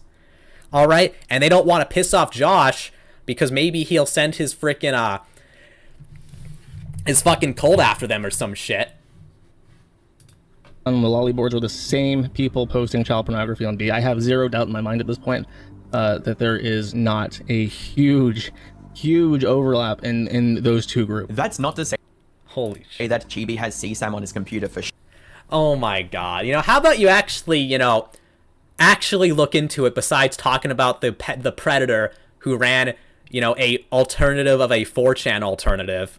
All right, why don't you actually go and read some literature on otaku culture, or, you know, actually look at, say, you know, anime directors or mangakas who have worked on this stuff. Because, hey, look at mangakas who have been busted for CP or inappropriate relations with minors. You know, weirdly enough, it's not the director of, you know, Kodomo no Jikan or the mangaka or any other, like, of these kinds of people. You know, it was like the Rurouni Kenshin guy, so the guy who was writing some shonen series. It was the one who gets busted. Yeah, that's how it goes. None of the actual lolicons. Expecting too much from an Australian, yeah, I know. Sure, and this is not an accusation of any kind. However, when you make yerking off to cartoon drawings of young and underage girls a... Keep in mind, by the way, you know, that is the new persona of Gargura, who is the most subscribed VTuber in the world. The most subscribed to VTuber in the world was a lolly. Okay, and a lolicon. Keep that in mind, by the way. Part of your identity, you cannot blame people for raising a few eyebrows. I mentioned before how the defining feature of a lolcow is the inability to learn or adapt from one's prior mistakes. But after thinking about it with Chibi... Is that really the defining feature? I mean, is this guy able to learn from his mistakes? I mean, keep in mind, he took down the original version of this video because he left in a fake tweet in the first minute. And then he tries to censor it, fucks up, removes the whole video, puts it back, and then says, actually, I didn't do anything wrong because it was my editor's fault, and also Chibi would have posted that anyway. Chibi, I just had a realization that seems obvious in hindsight. Chibi thinks his way of adapting and overcoming is by intentionally stoking the fire and provoking his haters to keep him relevant. It's the same strategy he has implemented when it comes to making bait tweets about lolicon or... I mean, look, that's true, by the way. Like I said, I disagree with how Chibi conducts himself sometimes, but he does make hella bank from Twitter, you know? So, I mean, in that case, it's kind of dishonest how he kind of plays it up, but I mean, at the same time, it's like, you know... being annoying on purpose to drive attention and boost metrics. Short term, this is a great plan. But if you look at anyone that's used this strategy in the past, you will find that long term, this kind of thing never works. Little bro, your video has 42,000 views in the first day, and you have 2 million subscribers almost. It's crazy. It's crazy. I don't know. We could look more into this guy. Like I said, apparently he is a notorious plagiarist, used AI scripts, all that junk. Says the drama channel. Fuck. You know, that's another thing. These people have, like, no self-awareness. It's like, oh, Chibi's too terminally online. Literally talks about e-drama for a living. Brilliant. Anyway, that's about enough of that. I want to talk now about Giguk, okay? I was going to watch a bunch of Giguk videos, because I'm actually preparing a video about, like, the 2010s era of the anime fandom. And, look, because Giguk, he's still around, he's still pretty popular. Let's look at his channel. I'm not sure, I don't watch his videos. Maybe we'll watch this one just to see what it's like. But let's go back 8 years, okay? Eromanga Sensei, a modern masterpiece of trash. Basically, even though he wraps it up in like 1,000 layers of irony and self-deprecation, he does say that Eromanga Sensei is a good show. In fact, the original title of this video was a modern masterpiece. And this is a different thumbnail. The original thumbnail was Sagiri pulling down Megumi's panties. Alright? So 8 years ago, we had Giguk lolly posting. Alright? Any tubers have no sympathy with me after they went after to attack anime like Mother's Basement. I mean, yeah, fair enough. These people never going after Giguk. I mean, that's another thing. Oh, I guess Giguk is off limits because he did a stream with Hassan or something. I don't fucking know. And, you know, another one... Where the hell was it? Oh, yeah, the Anime Man. Joey does reviews, Yosuga no Sora. This is from 11 years ago, and in the video, he says that he likes Yosuga no Sora. You know, one of the most infamous incest anime of all time. Alright? And keep in mind, the Anime Man, no one's going after this guy. You know, genuinely speaking, if you wanted to make an expose on an AniTuber, Giguk or the Anime Man would probably be better targets. Just go to their old shit. You can find plenty of cringe otaku stuff here. I thought it was spelled Gayguk. You know, this is the whole thing. You know, just look through this. Because, yeah, the anime man, Giga, these are guys who have defended lollies, who have defended incest, fans, you know, whatever the hell. Keep in mind, they never get grilled. And, you know, if you do think lolicon is CP, you know, like I said, it kind of doesn't really matter if it was 10 years ago or not. Who actually cares? And, you know, Rev still gets heat for this sometimes, even though he's abandoned that. We'll maybe watch a few Rev memes, too. But anyways, let's just start with this Eromanga Sensei, a modern masterpiece of trash. They defended it, then turned to 180, yeah. Actually, where is this? Here, let's start with this clip. So this is uploaded 2 years ago. So I don't know when the original stream was, but it's not that long ago, because, you know, Trash Taste is like the modern era of their channel. Anyway, let's open this up. I can judge. What the fuck? Ladies and gentlemen, that I shout out Eromanga Sensei just for Gaunt. Everybody, round of applause. Well done, Joey. Well done. I'm proud of you. I'm proud of you, Joey. Are we going to prison? Even though I saw about 10 Eromanga Sensei figures along the way. Why is there so many? Also, by the way, they have a Tanya figure, a Nezuko figure, a Megumi figure in the back here. So that's interesting. Or Megumin, sorry. I don't know. I don't know. It's popular enough, I guess. It's actually not too bad, to be honest with you. I'm not exactly a fan of Eromanga Sensei, but this is actually a pretty solid I think you'd have the FBI knocking if you said you were. Well, I mean, Gaunt should be used to that by now, right? Once, Calder probably wants to kill the author who made Eromanga given by his reaction. That's the thing. okay not seeing the figure, you know? Okay, Connor's like a total normie here. I'm, You sure? It looks like a child's playmat there. What the fuck is that? Yeah, I'll bring it out. I'll bring it out, don't worry. The fuck is that? I think it's supposed to symbolize Sagiri's, like, bed, right? What happens in this anime? Why is it children's stuff? Because she is a hentai artist. She's Right? What? yeah. She's What? like Yeah. she's the Eromanga Sensei. She's the Eromanga Sensei. Yeah. And She's the like 10. and the brother, I believe, is an Eromanga author, right? Author. He's like, Yes, yeah, he is an author. How do I remember more of Eromanga Sensei than I you? don't know, man. Bro, she's practically got like the fucking car's bed, bro. What is that? she's not a hentai Basically, artist. Oh no, what the fuck? What the fuck is that? All right, and What the fuck? And the grand reveal. Why is it like a child's playmat? I mean, how old is Sagiri again in the show? I have no idea. She's 12, by the way. Bro! Oh, there you go, there's Sagiri. No. He looks up the skirt! Anyways, this was only like 2-3 years ago. Let's just say 3, and this was a year after. Like, okay, you know, as you can see, you know, Joey, Anime Man, and Giguk, you know, they're both very happy. Okay, look, he's smiling. Okay, they're clearly, at the very least, fine with this figure. And you have Connor the normie freaking out. So literally, a few years ago, we still have these two guys who are normie approved now, I guess. You know, being completely fine with the lewd lolly figure from Eromanga Sensei. Connor's the most performative enjoyer I could be wrong, since I don't know much about him. Every clip I see of him is tweaking out over something mundane, yeah. The other two are genuinely excited too, meanwhile his mouth is ready to start complaining. Yeah, look at this. So look, even though these guys, maybe they cleaned up their public image, but these are still guys who are bare minimum fine with lolicon, you know? Yeah, but you know, these drama tubers are never gonna tear into these guys, even though there's probably even more material. Fuck. Anyways, though, let's start with Eromanga Sensei, a modern masterpiece of trash. The of trash is recent. It used to just be Eromanga Sensei, a modern masterpiece. I'm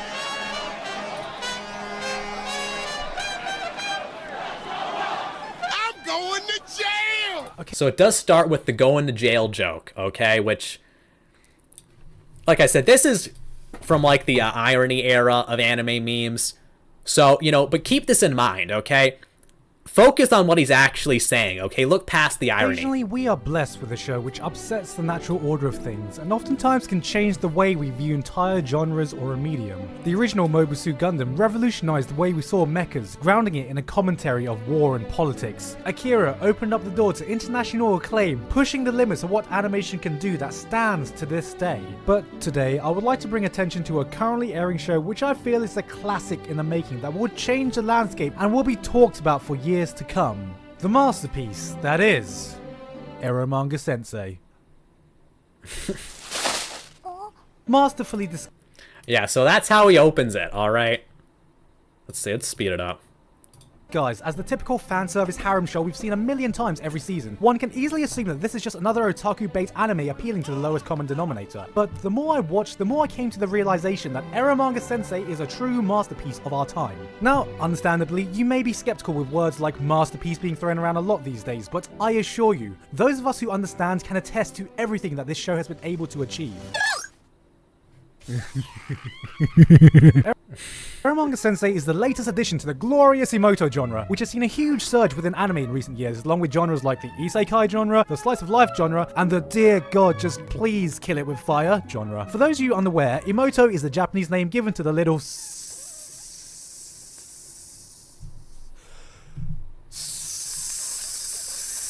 sister, and the genre normally involves a focus on her and her Oni-chan, which translated to English is basically what she calls her fuck buddy. Coming from the same... You know, keep in mind, by the way, Gigak is on the record as... both Gigak and his wife on the record have defended Orihimo. Alright, and even in this video he will. Light novel author that wrote the revolutionary My Little Sister Can't Be This Cute, a show which everyone thought was going to be the good old incest bait and switch, only to realize that the show was doing exactly what it said on the fucking tin. So he calls people, he's basically calling people retards if they were surprised that Orihimo turned out to have incest. Alright. His latest work aims to push the boundary even further on his eternal mission to alienate every sibling pair on Earth and possibly the entire cosmos. This time, it focuses on a young light novel author who discovers his shut-in little sister, who's not related by blood, was the famous erotic illustrator, Eromanga Sensei, who has been drawing the illustrations for him this entire time. And thus, we follow our daily adventures as our lead meets a bunch of other underage girls who vie for his attention against his not related by blood little sister. Did I mention the sister's not related by blood? Because that's really important. Now, you may be asking yourself, how can such a series be considered a masterpiece? I mean, it just sounds like another super trashy show. This is a common misconception, as Eromanga Sensei isn't just a trashy show. High School DxD is a trashy show. High School of the Dead is a trashy show. Himoto Umaru-chan is a trashy show. Eromanga Sensei is something else. It is an enigma that transcends the limits of trash itself to become something beyond. A perfect car crash of garbage that takes the lowest common denominator and divides that by zero. This isn't just trash, it's a full-on fucking landfill, and in doing so has become the ultimate work of art. Not all heroes... Yeah, so ultimate work of art. Like I said, it's dressed up in like 1,000 layers of irony, but he's saying that the show's good, basically. You know, he's saying effectively that what makes the show trashy is what makes it good. You know, what makes the show good is the lolly fan service ecchi shit. Alright? Wear capes, and not all art belongs in a gallery. But if a urinal can be tastefully presented as an art piece, then we must ask, why can't we do the same with a lolly saying, I love dick? But of course, not all art can be appreciated by everyone, which is why to understand the full extent of this masterpiece, one needs to fully accept who they really are. In Buddhism, it is said that the root of all suffering is attachment. Oh my god! Look what's on his chest. That's funny. I know it's a Buddhist symbol, but it's still hilarious. Eromanga Sensei has a similar mantra about it. For you see, it is this attachment you must first sever yourself from before you will be ready. Appreciation can only be achieved once you let go of everything. Self-esteem, shame, human decency, dignity, and any chance of your parents looking at you with pride. You must dedicate years of your life enveloped in the world of anime, and I'm not talking about good, well-written shows. Fan service, glorious jiggling tits, uncomfortable fetishes, adorable anime girls, becoming one with the idea of panty shots. Throw yourself off the deep end with no safety net to catch you, as only once you are fully dedicated to this lifestyle will you reach true enlightenment and come to the realization of the one undeniable truth of this world. Anime is trash. And so am I. You see... So to translate that whole speech, he's basically saying, okay, screw the normies, screw whatever, like, frickin' social rules, whatever the fuck. Just enjoy anime for what it is, you know, unapologetically. That's what he's effectively saying, you know? So that is the fan service, that is the lollies, that is the incest, that's whatever the hell else. Alright, he's saying to enjoy that all unapologetically. To fully comprehend trash, you must first become it. To be honest, I used to hate this humor in the past. Nowadays, I love this. I'm the opposite. I liked this back in the day, but these days I hate it. And once you have reached this higher plane of degeneracy, will you begin to realize the miracle that has befallen us here? Because this is beyond what everyone thinks it is. It's not really an incest show because they aren't related by blood, and that makes it totally acceptable. Honestly, it's not even really incest either, because they effectively... Look, they're step-siblings, and they became step-siblings like a year before the show started. And they also have, like, not even talked at all. So they pretty much have no actual bond. So unlike something like Kiss Sis, that's really not even incest, because they're not related and they have no familial bond. So, you know, I'm getting sidetracked, but you know. And you see, it's not this weird sexualization of 12-year-old lollies, because they're just anime characters that don't even exist. Yeah, so... Officer. So he has that joke at the end, but yeah, he's saying the same thing Chibi does. It doesn't matter because it's just a drawing. Alright? Where's the hit piece on Giguk, huh? How the show manages to keep topping itself every week, which is a testament. You know, keep in mind, Giguk still has never denounced this stuff, and he probably never will. To how revolutionary it is. Every episode, you go in thinking, there's no way this show can go any lower. And then against all odds, it does. See, while other shows may say, panty shot fan service, Error Manga has the guts to say, Moe lolly incest siscon bondage panty shot fan service, with a dash of Ochinchin. If there was a single flaw in this show, it would be probably with the title. Error Manga Sensei is short, relevant, and to the point. But with only 2 words, I think there is vast room for improvement, as this is nowhere near the recommended word count for a standard light novel title. Some more suitable examples could have been, my little sister can't be this cute, but this time she draws lewd art and is 12. Surely there's no possible way we can make this go trashier next week. You know, he says the 12 as if Kirino isn't 14. Right? Or my personal favorite, fuck it. I was already going to hell. This is not mentioning one of the greatest opening and ending sequences to ever grace the world of anime. And no, it's not because of this expertly drawn calf muscle, but of course the Sagari dance. Previous anime dances may have spread through this community through a catchy, well-animated choreographed dance, but Error Manga Sensei asks, why do you need to put all that effort in when you can just wave your arms around like some kawaii twat? Oh, you know, it's whatever. Maybe I'm overstating it. I mean, it's just a cute girl waving her arms around at the end of the day, right? It's not like I could watch this on repeat for hours. What's the point of resisting that when we already have someone top tier? Okay, just talks about the maybe you're wars. someone who thinks someone like Amelia is a good waifu, and if you do, that's completely fine. I have the highest respect for garbage men and the work that they do, but you have to that was ask pretty yourself, funny. Is she a socially awkward emoto lolly who draws lewd pictures, steals panties, and permanently sounds... Anyway, I'll just skip over the rest because who really cares? You get over here, he makes a joke about the Emoto cinematic universe, because keep in mind, by the way, he does like Emoto characters. So, you know, Giguk is... he's honestly more of what Chibi Reviews is than what people say Chibi Reviews is, because Giguk is just a lolicon who's into incest. And this video's still on his channel, by the way. I didn't have to go searching for this. Anyway, he talks about some other stuff. But yeah, like I said, it's dressed up in 1,000 layers of irony. But, you know, in this video, he admits to being into lollies, fan service, incest, basically everything. Also, it is age restricted, which, I mean, makes sense. Yeah, so... I don't know, we'll see. Hopefully, we'll see what happens to my video. I'll go back and blur it or something, because I know some of that was a little risque.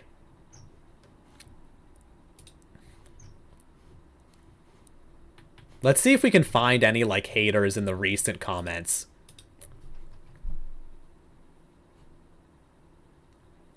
Crap, niggas think when you mention you like anime. Bro changed the thumbnail out of fear. Yeah, he did change the thumbnail. Poor Garnt getting lumped in with Connor when he actually appreciates the cute and funny.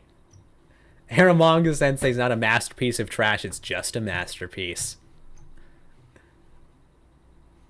Man. Imagine having Weeb's remorse. Who you trying to fool? Yeah, a lot of people calling him out for the title change, but yeah. It's so bad that the sister is a 12-year-old. hentai artist, and the age of consent was 13 at the time, so it's very illegal. That's actually also another misconception people have. The age of consent in Japan was never 13. Well, it was like 100 years ago, but the whole thing is Japan had a federal age of consent, and then each prefecture had their own age of consent, and all the prefectures had an age of consent ranging from 16 to 18. So the federal age of consent didn't actually matter. It was all about the prefectural one. So it's literally just a myth that Japan had an age of consent of 13. Oh yeah, here it is. This is just pedo shit. Brilliant. And that has 6 likes, by the way. I guess I'll hit it with the dislike.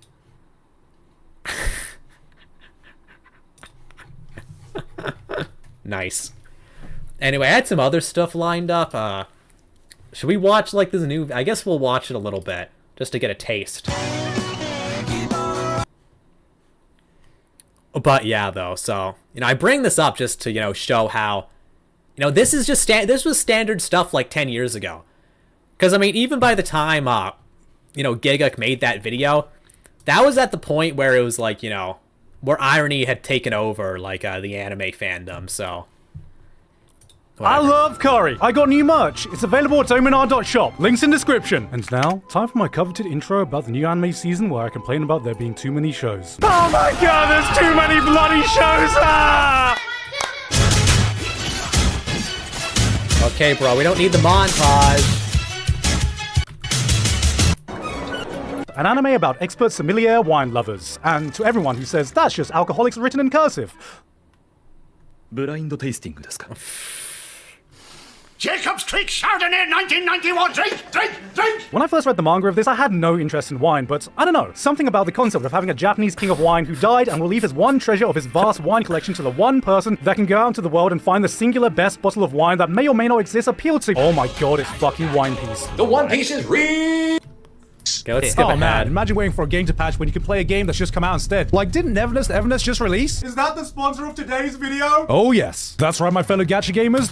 Okay, Neverness to Everness, a game with a lolly in it. I guess 2 if you include Natalie. The wait is finally over. I've already had the chance to give this game a test run, and it was cooking hard back. And he's doing another. He already did his own merch plug, but now he's doing a Neverness to Everness one. That's the double shill technique, okay? I'm playing it right now, lol. Hell yeah, man. It's actually pretty fun. A boatload of sequels, Classroom of the Elite, Dr. Stone, The Angel Next Door Spoils Me Rotten, and Iruma-kun are still going strong, even though I'm not caught up to these series just yet. ReZero is now apparently in one of the peak arcs of the entire series, according to light novel readers, and that makes me even more excited for this one, because I already enjoyed Season 3 immensely. I got reincarnated as a slime. It's into its 4th season now, and this time it's coming back with 5 whole cores. That's like 60 plus episodes, so I can't wait to see more of this. Luke is going to use his laser pointer to point to account setup. Then, a whole no, Luke. Season 1 of Wistoria was a boatload of fun, so I'm excited to see what Season 2 has been cooking. We even got a sentence of a bookworm. If you're an Isekai fan, you are absolutely feasting with these sequels coming out, but of course, I've saved the best till last because we got the highly anticipated, the beginning after the end season. Dorm full of them. And we all know what that means in the world of anime. Gay girls. Guys, just because we have an all-female cast doesn't mean they're gay. Oh, they're gay. Super gay. Come on, can you not tell? Making Fury bait jokes now. Nice. Damn, what is this show? A new fantasy action from Studio Bones? Alright, now this looks like Bones at their prime. This is the type of show you drop everything to immediately... Oh, it's from the author of Fullmetal Alchemist? I mean, I guess I can wait a bit before I watch it. Demons of the Shadow Realm. The return of FMA author teaming up with Studio Bones in an anime that feels like it's walked straight out of prime late 2000s action fantasy show. I mean, just look at this. We are so back. There's our main character. Wait. Straight out of prime late 2000s action fantasy show. I mean, just look at this. We are so... Yo, the old Giguk is still there. He's making a foot fetish joke. There it is. I guess lollies are a little too much, but, feet. Back. There's our main character, Ryan, Hawkeye, there's Ed, Elric, Envy's here. Oh man, I can't wait for Troy Mustang to come over with his fire glass. I don't know what I'm talking about. By far the biggest draw for me, though, is, spoilers for episode 1 if you want. Whatever. Is there any other, I don't know. I guess we'll listen to him talk about this. Like gals can't be kind to otakus. Now this is a new romance comedy set in high school, and you see, unlike your typical unoriginal isekai protagonist, the main character here is actually a nerd who's a bit shy and socially anxious around girls, which, is a concept we haven't really seen before in anime. Now he gets noticed by the popular gyarus in class, and I know what you're thinking. Dress up darling, 2.5D seduction, Tomazaki-kun. Well now hold on a second, the twist here, unlike those other shows, is that this gyaru is secretly a nerd. Yeah, I know, right? A popular girl that likes anime. So, despite being almost polar opposites, they Yeah, never happens IRL. get to bond with the main character through this niche hobby. And I mean, I'm pretty sure the last time we saw a concept like this, the Zenin clan still existed. And then we got I fell in love with the second prettiest girl in class. I mean, yeah, so... I mean, I don't really care enough to watch the whole thing. I mean, we talked about Rent a Girlfriend. Not gonna lie, pretty low-hanging fruit. Looks like he talks about... Anyway, just trying to get a taste of his modern content. I mean, seems a lot more watered down for the normies, I'm sure. But anyways, like I said, I want to watch some of his other stuff. So this was the follow-up to his Arrow Manga Sensei video. Want to watch? Well, that second season is the second season of Ori no Imoto. What was that ending? This has... Oh my god, talking about Ori Emo. No Game, No Life. We'll probably skip this one. Oh, should we talk... Neo Yokio. Life Cycle of an Anime Fan. Why I Love Bad Anime. I think we'll watch his Neo Yokio video, at least for now. We're at an hour and a half. So... I think we'll maybe just watch this one, and then we'll move on to the Little Light stuff.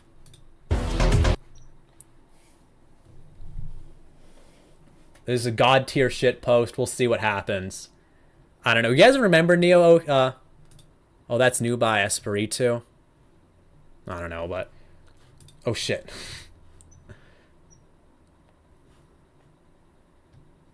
There we go. I brought you.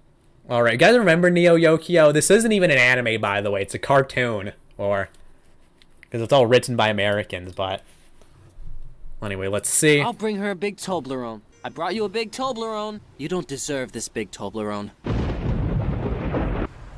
You know, out of context, this one clip may seem like it makes no sense, but trust me, when you see this in context, it makes even less fucking sense. So in some crazy alternate universe, this one guy from some band decided he can make his own show about an anime world seen through the eyes of Jaden Smith, starring Jaden Smith, with big names like Jude Law, Susan Sarandon, Stephen Fry, and Steve Buscemi providing some supporting roles. Oh, wait, that was this universe. This is what happens when a group of millennial students, more lit than Snoop Dogg and 420, break into the Netflix offices and describe a random episode of anime to some Netflix executive. And the executive decides to make an anime based on that description alone. And the executive is Jaden Smith. Unbelievable. Now this is the part of the video where I'm supposed to tell you about Neo Yokio, but you know, I should go back and make a video on Neo Yokio. Because it kind of is like is this where anime tourism started? I mean, when I watched it way back in the day, I kind of liked it just because of how ridiculous it was. But, I mean, Gigak's kind of right. It does like it basically is just like anime if you like described it to Jaden Smith and then he wrote an episode or something. Because, you know, it rips the anime aesthetic without actually, you know, trying to, you know, replicate the actual style of storytelling or characterization or anything. And I think in a vacuum it ends up being kind of funny. But, you know, ultimately it's a disease that is spread far and wide, you know? You know, like even you have, like, didn't you have Kai Cenat trying to make an anime in quotation marks? I don't get it. How did you know the Hellenists were gonna kill me? I had a dream that a Toblerone was in trouble, and that Toblerone was you. Neo Yokio. My brain is so fried from all the AI slop I've seen that I thought this was AI.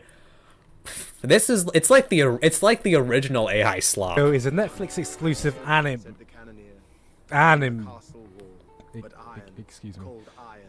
Cartoon that showcases the life of Kaz, a walking, talking personification of Jaden Smith's Twitter account, starring Jaden Smith, featuring Jaden Smith's voice acting. I'm not obsessed with clothes. I'm just an elegant man of taste. It chronicles Kaz's adventure in the 100% real anime city of San Francisco, Los Angeles, Neo Yokio. With Shakalaka. In the future independent weeaboo state of Japerica. I just made that up right now, but I wouldn't be surprised if that was actually true. He exercises demons, fights to become the #1 bachelor, becomes a communist driver, and flies around on his mecha butler. What else? A demon possessed. Yo, this is like the kind of shit this is like the fake anime that they would sometimes air in the early 2000s.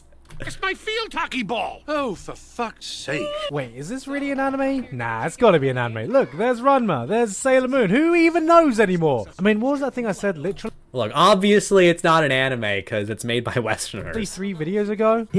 I wouldn't be surprised that it is AI. This was way before AI was invented.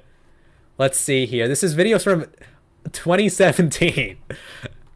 Anime were to properly become mainstream in the future, I believe Netflix. Oh, yo, there's a how close is anime to mainstream? Okay, we have to watch that next, man. Will have a major part to play. Bro, how close is anime to mainstream? Oh, this is actually good stuff for my video. Ooh, maybe we'll watch that. You just throwing random bullshit at this point. We did this. This is what we wanted. Oh God, what have we done? I mean, hey. I mean, I know it's just a joke, but it's so funny in retro. It's kind of funny in retrospect. Hey, who's this guy? Looks Japanese. Maybe he's worked on anime before. Probably nothing I've ever heard of. Must be a nobody. Studio Dean? Production IG? Never heard of them. Do they make anime or something? Must be some small studio that have done nothing. But to be fair, I think it was mostly animated by some Korean studio. I don't know. There's not much information about the production details of this, so you can just go ahead and take it down, our anime. Just take it down. We didn't want this. Yeah, please do. Just give us shelter, but take this down. Take this down! I had a full-on existential crisis trying to figure out exactly just how this thing exists. I mean, what is this show? What is it? You have a production with the voice talents of Jude Law, Susan Sarandon, Steve Buscemi, and Stephen Fry in something that may or may not be an anime, and this is the way they mark their introduction to the medium. What in the name of Shakespeare's ass is going on here? That's a very good question. First of all, let's look at these character designs. They look like they were ripped from some kid's middle school DeviantArt project. And the animation is not much better, looking like it came out of a mid-2000s anime, and I'm not sure if that's an insult to mid-2000s anime. Eureka 7 came out in mid-2000s, Fullmetal Alchemist came out in mid-2000s. Hell, I think even Love Hina had smoother animation than. But you know, it's not just about the aesthetics, which can be saved by equally good writing and plot. Anyways, I think that's enough of that. He's just shitting on this, rightfully so. You know, was this ground zero for like was this ground zero for the anime tourists? I wonder, you know, there's actually a lot to this story anyway. Let's take a look at this video next. Imagine being able to build an app with your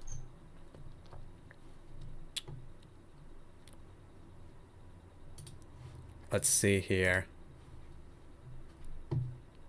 People talking about how anime becoming mainstream would bring in mediocre shows for cash grabs, or ignoring the fact that the medium is already oversaturated with mediocre cash grabs.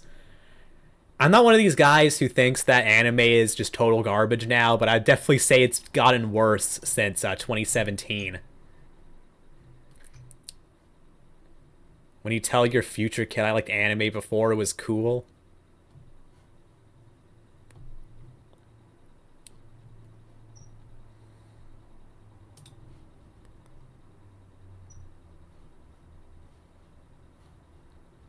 Streaming, what the hell?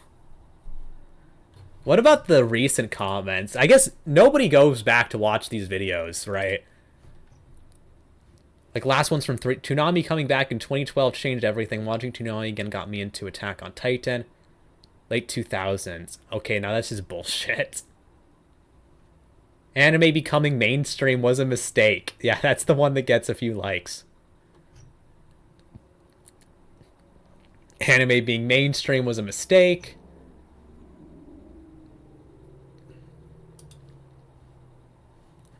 TikTok, also, Crunchyroll's 15 million subscribers. Anyway, whatever. Let's watch it. Okay. Playback speed 1.25. Full screen. Let's go. Anime ever become mainstream?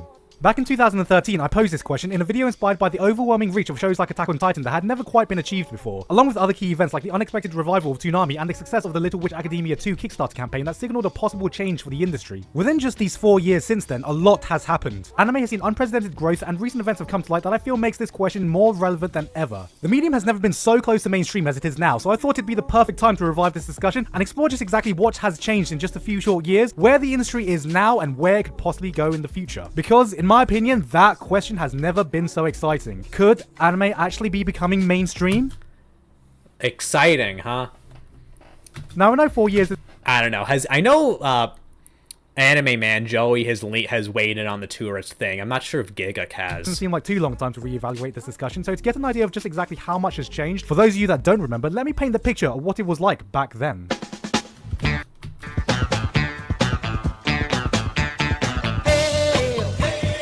The year is 2013. The 8th console generation had just started, Harlem Shake fever was taking over the internet, and streaming services were just starting to pick up steam. Crunchyroll were leading the pack in a big way, but along with them we saw sites like Daisuki, Animax, and Viewster trying to get their foot into the market to varying success. See, before this, the only real ways to consume media legally came from waiting however many months or years it took for a show to get released on physical media, which hardly anyone did. There was a gap, and the streaming industry was more than happy to fill this gap, being just on the cusp of booming kind of interesting as a whole, but we didn't know that at the time. It was a widely agreed sentiment that if anime were to ever have the chance of bleeding into the mainstream, a television presence would have to play a big part in it, as stupid and outdated as that thought is now. But that was the climate only 4 years ago. Mainstream hits were unheard of, with the big three carrying the majority of that weight for years. Even with big hits within the community like Madoka, Steins Gate, and Fate Zero, nothing looked even close to touching the popularity they had gained before. But with 2 of them coming to an end, it was this period where Sword Art Online and Attack on Titan made their presence known in a way nobody saw coming. Having shows get close to the level of popularity that Naruto and One Piece held was unheard of, but managing to do that with a concise and easily digestible 25-episode package just made them so much more accessible to larger audiences. Before this, the whole seasonal anime culture was just starting to take shape, and I'd argue that it was these 2 shows, coupled with that ease of accessibility through streaming services, that had a few good years to put their foot on the ground that... You know, this is a really weird background sound, background song. Got the ball rolling overall. Streaming, as it seems, was the way forward. Yeah, so he's talking about the streaming thing, and I mean, this is true. The modern tourist epidemic started because of streaming. Because think about it this way, back in the old days, you either had to, you know, like, especially if we're talking the 2000s, it's like, okay, you can either scrounge up whatever official release exists, or you have to, you know, swap VHS tapes or download from some fan sub website. And look, let's be real here, normies aren't going to do that shit. Okay, even asking a normie to go to a piracy website is asking a lot. However, you know, with, say, Netflix, they could, you know, watch these shows with a subscription they already had. Or, you know, Crunchyroll was cheap. I'm sure, I mean, even cheaper back then. You could even stream stuff on Crunchyroll for free with ads. So, I mean, that's a major part of it.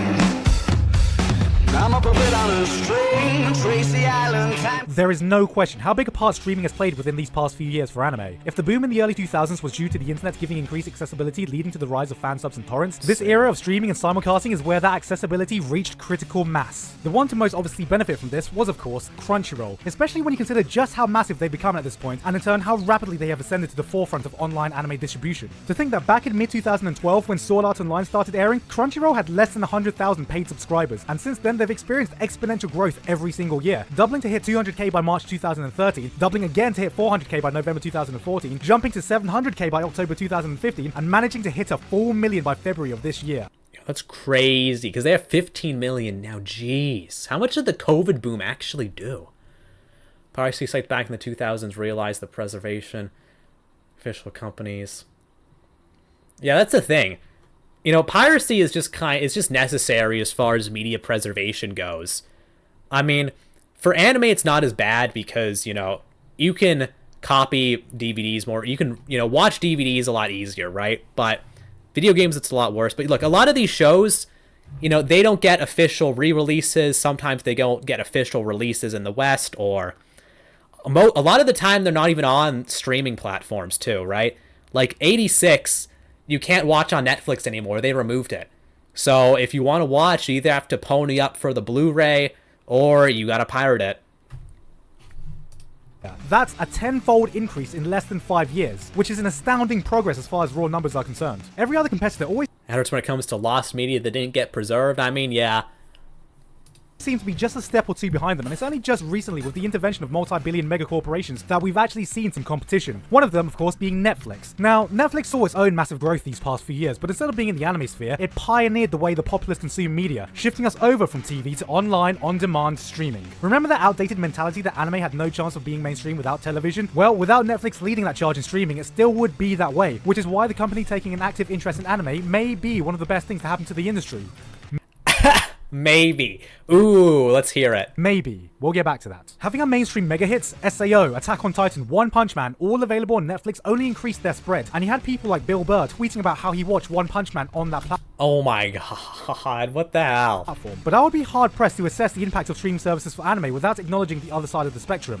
Illegal sites. In the wake of the rise of internet streaming, the once go-to way to pirate anime through fansubs and torrents has drastically reduced in popularity. In its place took the staggering growth in traffic for illegal streaming sites. Currently, the top illegal anime streaming site, which I respectfully won't name but we all know what it is, has an Alexa global rank of 287, with around double the traffic that Crunchyroll gets. Granted, Crunchyroll is more focused in the US, but to put things into perspective, it ranks higher than the likes of IGN, GameFAQs, and Hulu.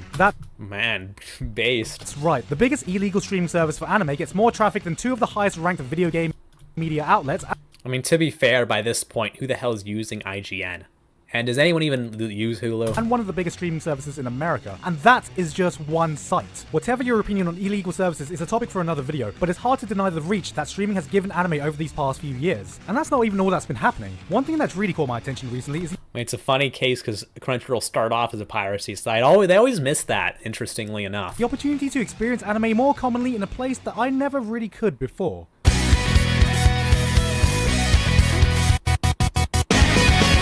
So I guess this part he talks about movies, about how they're putting more anime into theaters. I think this part is kind of exaggerated.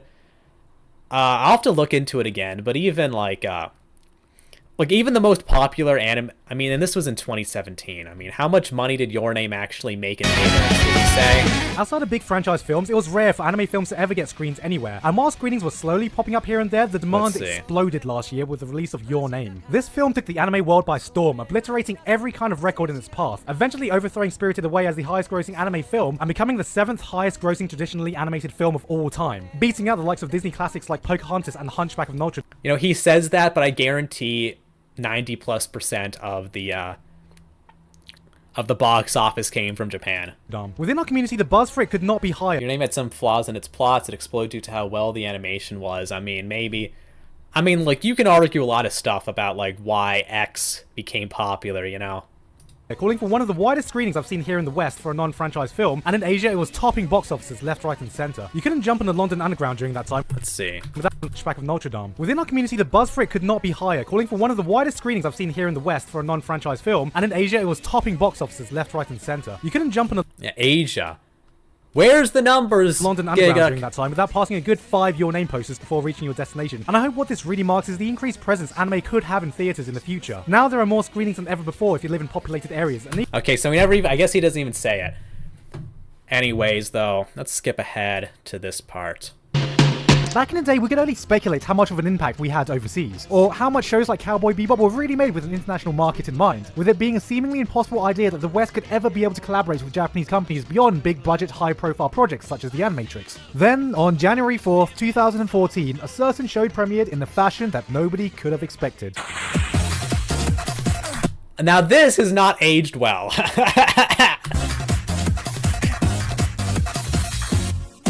The successful revival of Toonami was not only unexpected for the reignited interest of a dead time slot, but the premiere of Space Dandy on it set a landmark that had never been achieved before. Not only was it being broadcasted with a dub simultaneously to its Japanese release, but the official premiere of the show was broadcasted in America before it was in Japan. This was unheard of. In a time when you'd usually have to wait almost a year to hear the dub release, here was a show that premiered in the West before it did in Japan, in a foreign language no less. And while the show itself didn't leave a massive mark in the community that year, there it is, didn't leave a massive mark. You know, Space Dandy, from what I can tell, was a bit of a disappointment. You know, fun fact, Watanabe, the director, wanted to make a second season of Space Dandy or a spiritual successor or something, and Cartoon Network just said no. Wouldn't this be the same with the Big O? I think with Big O, it was season 2 that was made for the American audience specifically. I don't know, that's a complicated discussion, right? But was a small sign that Japanese companies were willing and interested to collaborate with outside markets. Fast forward to today, and we now not only have concrete data of this, but we're at a point where we can say that foreign companies have an active involvement in the anime making process. The Counterperfect has done a great in-depth breakdown of just how— Oh my god. Anime, the global medium?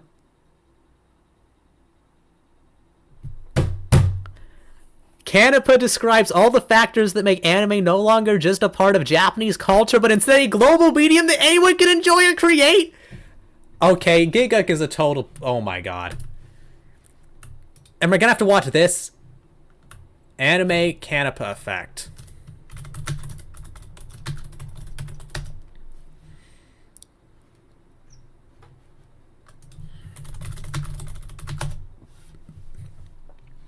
$13 fuck. Maybe we'll watch it. 30,000. I guess it has gotten a good amount of views since then. Holy shit. And Giguk is shouting this guy out, so man, look at the old YouTube UI.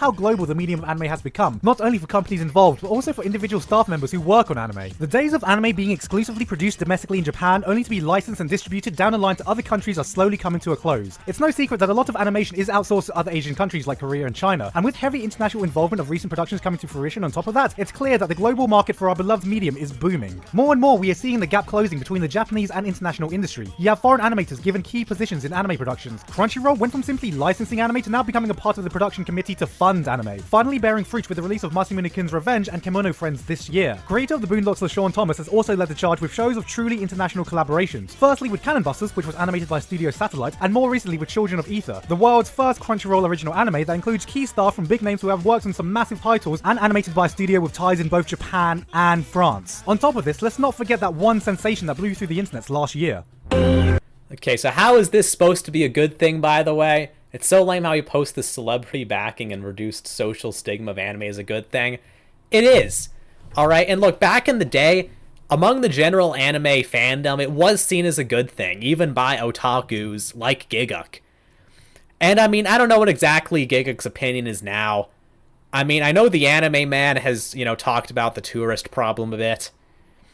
But I mean, look, it's the whole thing, in retrospect, it's just so obvious that this is how it was going to go. I mean, what good do you think was really going to come from America becoming more involved in the production of anime? Okay, anime is what it is because it's Japanese, you know? It's completely different from the kind of media that you would get from America. And in some ways, that's a good thing. In some ways, it's a bad thing. It doesn't really matter, though, because that is just what makes it what it is. Like, you know, if you look at the comments, you know, you don't see too many negative ones, at least the older ones, right? Well, that took an unexpected turn. You have some people coming in, it looks like, well, did become mainstream. Unfortunately, anime isn't mainstream in Albania. Oh, wait, no, I have it still sorted by new. Fan service is here to stay. They can F off from trying to remove it. Naive times, indeed.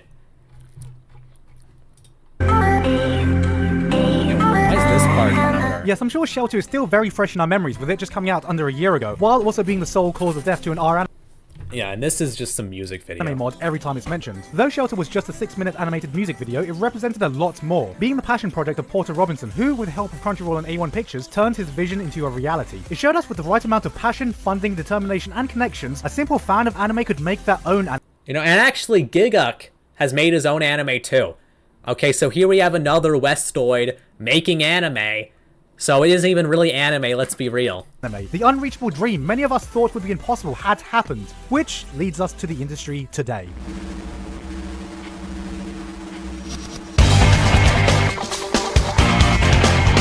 2017 seems to be the time when all these events have come together into overdrive, and I get the feeling we could be on the cusp of something big. We've gotten to the point where the industry has garnered the attention of multinational media titans who are investing heavily in it. Amazon launched Anime Strike, which, while just a joke for a lot of the community when it first launched, has continually acquired many of the best shows every season, to the dismay of many fans. Sony has acquired majority stakes in Funimation in a move that has left fans excited but cautious at the same time, and Netflix how did that work out? Most of all, seems to be interested in heavily investing in anime. After announcing that surprisingly 90% of anime viewed on their platform comes from outside Japan, they announced 10 new original anime series, including Misaki Yuasa's Devilman, a full series for Cannon Busters. Holy shit, did anyone watch that trash? Baki the Grappler, Saint Seiya, along with the Godzilla movies that were announced earlier this year, and many more. This goes on top of the Death Note live-action movie, Blame, and Castlevania earlier this year. A series which, even though has no Japanese... Oh man, I'm so glad anime got globalized so we could get the Death Note live-action movie. The community has changed so much that fans are actually nostalgic for the days when liking it got you bullied. You know, that's the crazy thing. I mean, look, it's one of those things, how it's better to, you know... And I 100% agree. You know, let's say it's like, it's better to, you know, as a country to fight a war and keep your independence than to be conquered by an empire peacefully, right? You get what I'm saying? It's kind of like that. You know, it's better to suffer through conflict while you still have what you love, rather than just submit and lose everything but be safe, right? And people still get bullied for liking anime. If you say, if you're an actual otaku, people will still shit on you for liking fan service and fucking lollies, whatever the fuck. involvement in its production at all was obviously anime inspired and marketed heavily towards the anime audience. Being the juggernaut of media streaming online, Netflix having a significant interest in anime has already led to some great opportunities for the medium. And while I still have major problems with their policy on licensing and simulcasting, if anime were to properly become mainstream in the future, I believe Netflix will have a major part to play. But I'd be remiss if I talked about My god. the influence of the international industry without mentioning just like what they are doing to Chibi, indeed. China. Yes, in terms of outside investment, China has been the fastest growing market and possibly has the biggest audience outside of Japan. It's so funny because you actually can kind of recreate the anime aesthetic, you know, if by being not Japanese, because the Koreans and the Chinese do a pretty decent job. I mean, NTE is way more anime than anything any Western creator has ever made or ever will make. The Chinese anime-focused video sharing site Bilibili actually draws in more traffic than any other anime-related site on the internet, even the illegal ones. Hell, even I have a significant following on Bilibili, with some videos that rival my views on YouTube, which... Does Giga upload his videos on... Did he upload it to Bilibili? That's funny. As an aside, hi Bilibili, I'm not going to embarrass myself by trying to speak Chinese, but thank you for all your support. Shish it. Fuck, I shouldn't have done that. This is more fruit with shows like Blood Wars and The King's Avatar, just adding more fuel to this clusterfuck of a fire of what is and isn't anime, and whether we should even care about this discussion as we pave the way in the future for more international collaborations. Let's not Yeah, why should we care about what an anime is, right? forget that some of the major anime announcements this year weren't safe for Comic-Con or any other Japanese convention, but for Anime Expo and Japan Expo, an American and French convention respectively. The debate isn't if anime will become a global phenomenon or not anymore, it already is. The real question is how far it will go, because the international growth of the industry within the past few years has been something we could have never imagined. 10 years ago, if I walked in the street and asked a random passerby if they knew what anime was, chances are they'd have no idea what I was talking about, but today, even if they'd never have seen anime in their life, it's more likely that they would have heard the term. It's slowly seeping into the attention of mainstream pop culture, especially for more younger audiences who spend more time on social media. Facebook, YouTube, Twitter, Instagram. We've all seen the memes and GIFs that have started to float around, not to mention these little tidbits that have spread into mainstream media and bigger YouTube channels. It almost feels like we're at where the gaming industry was a few years ago. A niche nerd culture once looked down upon, slowly becoming accepted and slowly seeping. Was gaming really that niche? I mean, look, wasn't the PlayStation 2 the best-selling console of all time or something? And look, gaming becoming more mainstream was also a disaster, because then we got garbage like the frickin' God of War remake, or the God of War reboot, I mean. And then we get the Last of Us TV show and Last of Us Part, like, holy shit. You know, has the thing you like becoming mainstream ever done anything good? Into mainstream attention, with multi-billion megacorporations stepping in to see if they can get a piece of that pie. The ball is rolling and there is a lot of momentum, so what could this really mean? I'm an alligator. PC outranked PS2, I mean, yeah, but... What's next? Well, what I mentioned 4 years ago with more money equaling more shows is already happening, as aside from what Netflix announced, the sheer number of anime coming out today is around double that of in 2007. And in 2015, around 35% of anime's revenue came from overseas markets. But aside from this, something else I find... I think it's like 50+ % now. World of Warcraft's an abomination these days compared to what it was in 2006. Gotta chase the modern audience, you know? I mean, that's another reason. You know, by trying to please everybody, you know, you please nobody, right? So that's the issue with, like, you know, a lot of these a lot of this stuff. That's the reason why a lot of this stuff is bland. interesting is what anime could come to represent. With more and more international collaborations and multinational staff members working on anime coming about, we may get to the point where this debate as what counts as anime and what doesn't becomes moot, as the only ones who actually cared about this debate originally was our community outside of Japan. The word anime and its whole yeah, there it is. Alright, the concept of anime might disappear. Okay, because otakus, like Western otakus specifically, might disappear. Although I definitely think Japanese otakus would 100% get pissed if anime, you know, became super globo homo. The aesthetic may become more akin to a marketing tool because with the rise of 3D animation in Hollywood, investing in a 2D animation that can be marketed towards the anime audience seems like a profitable venture for that route. In fact, Netflix's Castlevania is this exact concept. Our community has been shouting for years about how diverse a storytelling medium anime is for 2D animation, so I wouldn't be surprised if this typical anime aesthetic was used as a way to get projects greenlit for animations that might not have seen the light of day otherwise. I mean, look, that's real, except most of these fake anime suck ass, and you know, they aren't even actually anime. You know, none of these Western works that are anime inspired ever managed to, you know, replicate the soul, the real style of anime. Simply because our community is a proven profitable market for 2D animation. Like Castlevania, the influence of anime could be seen in animated shows globally, and you also have many new animators taking inspiration from anime, so I wouldn't be surprised if the whole anime aesthetic at the very least finds its roots in a lot of international animation. This is all just speculation on my part, because after all this, I'd like to end it on a personal anecdote. It's been over 10 years since I started making anime videos on YouTube, and over 15 since I became an anime fan. I was one of the first in the YouTube anime community, and That's actually real, by the way. You know, did you know? Oh, here's this infamous video. Mr. Anime arrested for murder and my reaction. Giguk was friends with an anime YouTuber who killed his family or something crazy. Alright? And he's been making videos, what, since 2011? Or before this, actually, because there is so much stuff you could dig up on Giguk for some super long documentary expose. Most overseas fans would have an outright panic attack if they knew what hyper-specific fetishes, idol worship, and deeply un-PC tropes and sensibilities the Japanese fandom thrives on. Yeah, no kidding. Probably the only one that's still around, and the growth of the industry and the audience behind it is not only something that I've seen, but something that I've felt. 5 years ago, I was at the top of the anime YouTube viewership with a whopping 12,000 subscribers, and today we have several people with well over 1 million. When I started, it wasn't even a thought that I could ever make money from this, let alone become a full-time job, and now I'm in a community full of people who are able to do this, and it has never— Is that Digibro? Crazy. I'll have to dig into him one of these days. Been so exciting. You have companies whom we grew up fans of actively working with us, our peers collaborating with voice actors we admired, the Anime Man getting to interview the author of Konosuba and Spice and Wolf, and Team 4-Star going beyond parody dubs to actually being able to dub officially licensed. Team 4-Star did an official dub, give me a break. Anime. Many of my peers are getting opportunities I'm sure we can only have dreamed of when we started, and this would have never been possible without the increased audience and the passion behind anime. So here we are, back at the question I posed all those years ago. Could anime become mainstream? Well, the industry still has a ways to go. Many things can still go wrong, and a few things certainly has to change within the industry before it does. Actually, was that Fate? Oh, the industry still has a ways to go.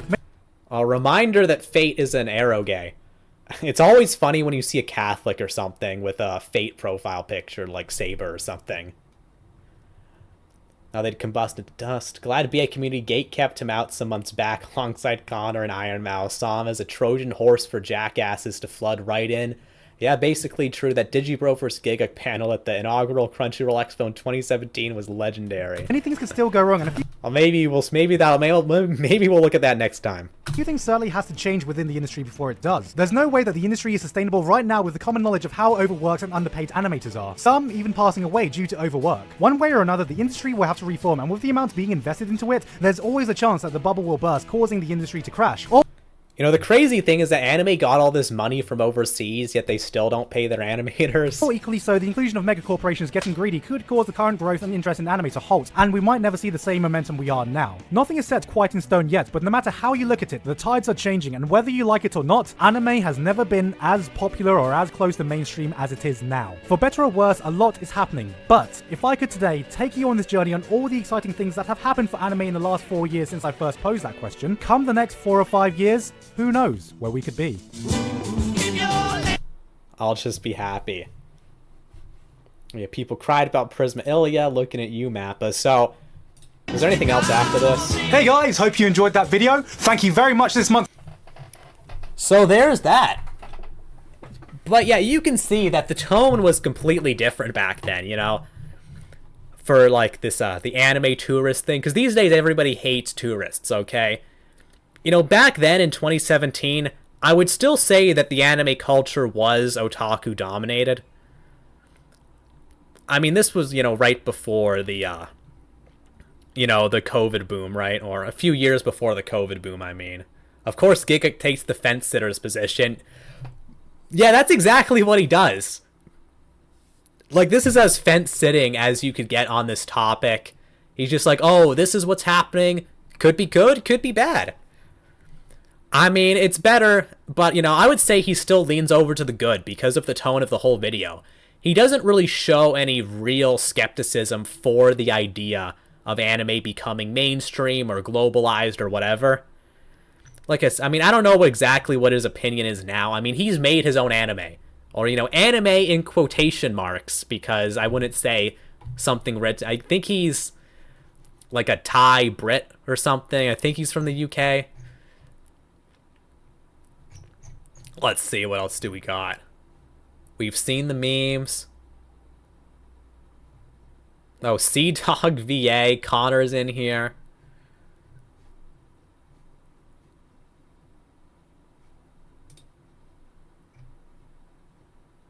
I want it to go mainstream so some of my favorite anime could finally be finished if the market and popularity grew and get a new season.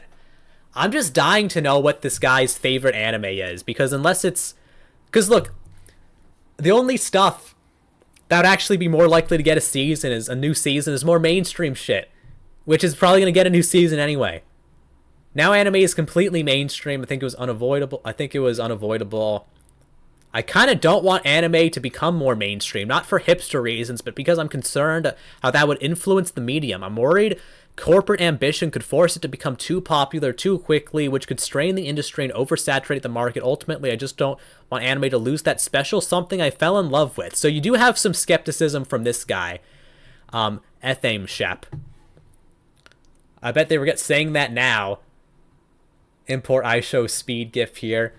Yeah, I mean, look, a lot of these guys probably do regret it. I mean, you can't really, like, you can't DM people on YouTube, right? I guess you could reply to their comments and see if they say something. For anime to become mainstream, region restrictions need to be removed. It's well and good that Netflix has all these shows, but if I'm a paying customer of Netflix in New Zealand, okay, he's just complaining about that. Get a VPN, bro! Like all the comments say, I'm afraid to lose what makes anime good today. The originality. When things become mainstream, they'll fast become the same. Sorry for my English. Oh my god! Don't worry, those fears are really overblown. Sure, it'll look that way, but that's only going to be because the big budget, less original stuff is going to have bigger marketing. Just like right now, there's plenty of shows that aren't isekai stuff or fan service. So as you can see, you have like Tourist Zero here. Alright? This is Specimen Zero of the tourists. Bruh.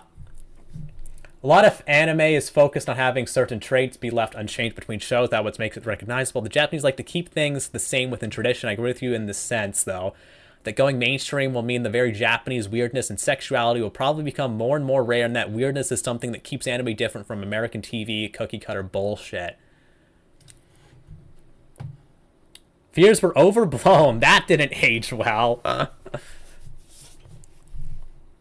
I kind of feel the only popular shows will become mainstream, real, but not all of the little anime shows that we diehard anime fans watch on the side. The whole thing is that, you know, it creates like a, I don't know, trickle down wouldn't be the right word, but the whole thing is that the ideas infect everything else. The ones we consider original and unique, the ones that are often overlooked. And the whole thing is even the mainstream shows have to be censored to appeal to the global audience. But even within the anime community, some members only like mainstream shows, so I doubt people outside the anime community watch other anime. As the oddball... Yeah, that's the whole thing. I mean, you can say that. Most of these, you know, tourists, new fans only watch the mainstream stuff, but even mainstream stuff is too edgy for these people, you know? Like, they'll complain about My Hero Academia. You know, Think Before You Sleep has complained about My Hero Academia because there's a beach episode, or because they wear cheerleader outfits or whatever the fuck. Something I'm mildly worried about, like the differences in culture that media from other countries have. I generally like Asian romance much more than Western romance, and my favorite books are Chinese romance novels. As long as anime keeps that basic foundation, it'll be fine, but I don't want it to become Game of Thrones or Doctor Who the anime. You know, wasn't Final Fantasy 16 based off Game of Thrones? That's kind of funny in retrospect. The industry grew exponentially richer, but the art form grew safer and the creators stayed poor. Yo, dude, what poppin'? That's ridiculous. Yeah, we're going through this comment section of a Giguk video. How close is anime to mainstream from August 2017? And basically Giguk says that it's all hunky-dory, that anime is going to become mainstream. It still pains me that even though anime is becoming a bigger global player, the home industry behind it are still glued to their ways. It's basically criminal. So he's just talking about the working conditions. Fair enough, I guess.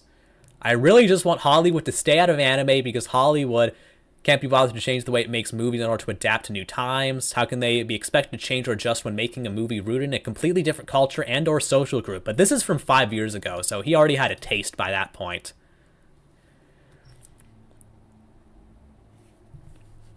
Demon Slayer got 500 million with Mugen Train. The whole thing, people always mention these crazy box office numbers, but that's almost all from Japan. So it's kind of disingenuous. Honestly, I want it to grow, but I don't want it to become more mainstream than it already is, and the community becoming more cancerous. For example, K-pop, that shit got so mainstream, especially BTS after their appearance at BBMAs, that the fandom is literally so toxic and annoying. I also often see them commenting any armies here on fucking videos that are not related to BTS at all, and as an army, it annoys the shit out of me. Oh my god. There's actually are quite a few based people, and this is from 8 years ago, unedited.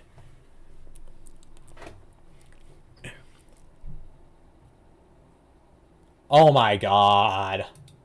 10 to 15 years, anime will be produced all around the world. Start polishing your story and writing and drawing skills, guys. Then it's not even anime. Bruh. I'm sure Keijo, I think it means Monster Musume, can make anime mainstream. Yeah. I'd rather see them work on their quality. Writing in anime is depressingly bad. There's so few good shows that's not even fun to mock them. What the fuck, bro? As you can see, we have another Ground Zero tourist. If anime... Yo, this is the kind of person who, they praise... This kind of person who's praising mixtape.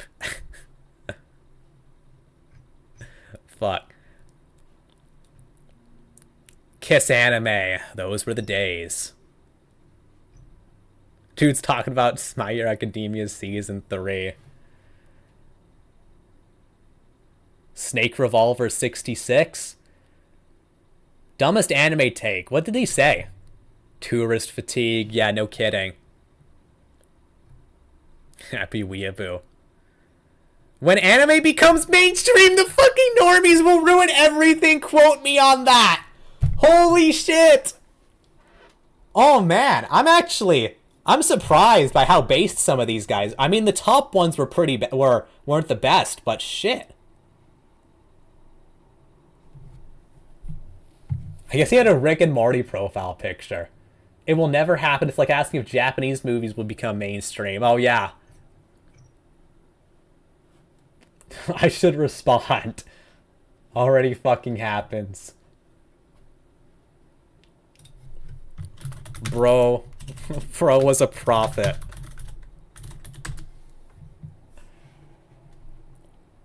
You know, it's a base take on a normie tours videos comment section. It has a lot of replies. I'll send a link. Hopefully it don't ban my ass. You can put the title too. That's usually safer.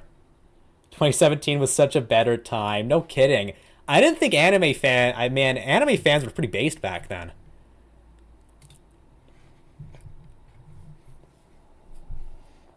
Geikuk has been supporting. In 20 years, Arrow Manga Sensei will be mainstream. It's only 1 minute long. Yeah, I'll watch it. No problem. Look at the Death Note rants.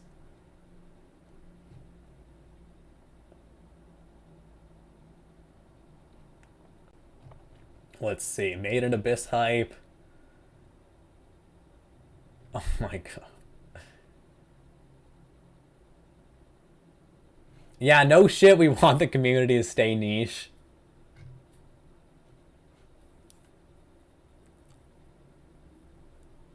I don't see anime becoming mainstream as a bad thing, but as a way of telling a story in a way that live-action movies are not capable. Ever heard of animation? Anime has become a great medium for expressing things that can't be explained in live action. Bro. It's like a pattern. First the gaming community, then the superhero comics community, now the anime community. I actually don't know how to feel about this. Anime needs to be illegal or censored. Here's why. Okay, I'll look that up.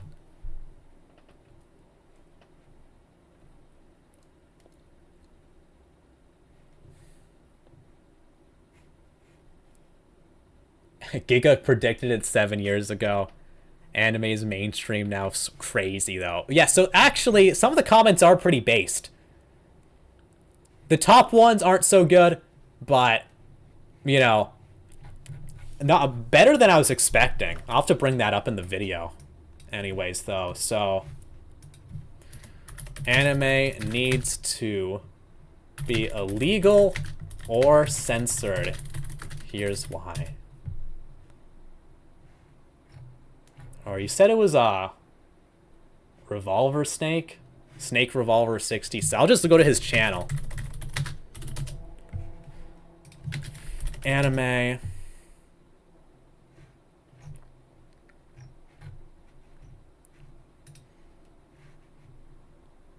Okay, here it is. Okay, he just... It's only it's not even... It's 2 minutes. How are anime fans... Whatever, bro. To be honest, anime and manga are just for borderline PDF files. Fuck. Like, tell me this. Why do people hate Kamishita from Persona 5 for being a groomer, but then they give Lukuo or whatever her name is from Dragon Maid Yeah, whatever her name is. pass? I mean, look, it's kind of obvious because this guy's just a creep, actual rapist in the show. In the game. I mean, I'm pretty sure. Is this clip from the show? I think so. Both these characters are groomers. This is just hypocritical, woke bullshit. How's it woke? Bro. Look, man, it's all about the intent, okay? And, I don't know, does Lukoa even groom Shota in the show? I'm trying to think, because they don't... I mean, look, obviously it's straight Shota bait. That's obvious, but I'm not sure if they act... Like, I'm not sure if you could even really call that grooming, but... It's not the best example, honestly. People do have double standards when it comes to Shotas. That's true. But this isn't even really the same thing. Because, I mean, Kamoshida's bad because he's a villain. Alright? And he, you know, sexually assaults women, you know, rapist, all that. And in the case of, you know, straight Shota stuff, I mean, look, for one thing, it's not actually supposed to be taken seriously because it's a fetish, right? So... I don't know. Dude's comparing like apples to oranges here. It's like, oh man. It's like, oh man, this guy killed somebody in a show. You think he's the villain, but then you go and play Grand Theft Auto. What's wrong with you? Like, okay, we agree that, you know, violence is bad, or, you know, murdering his people is bad, but, you know, the intent is different, right?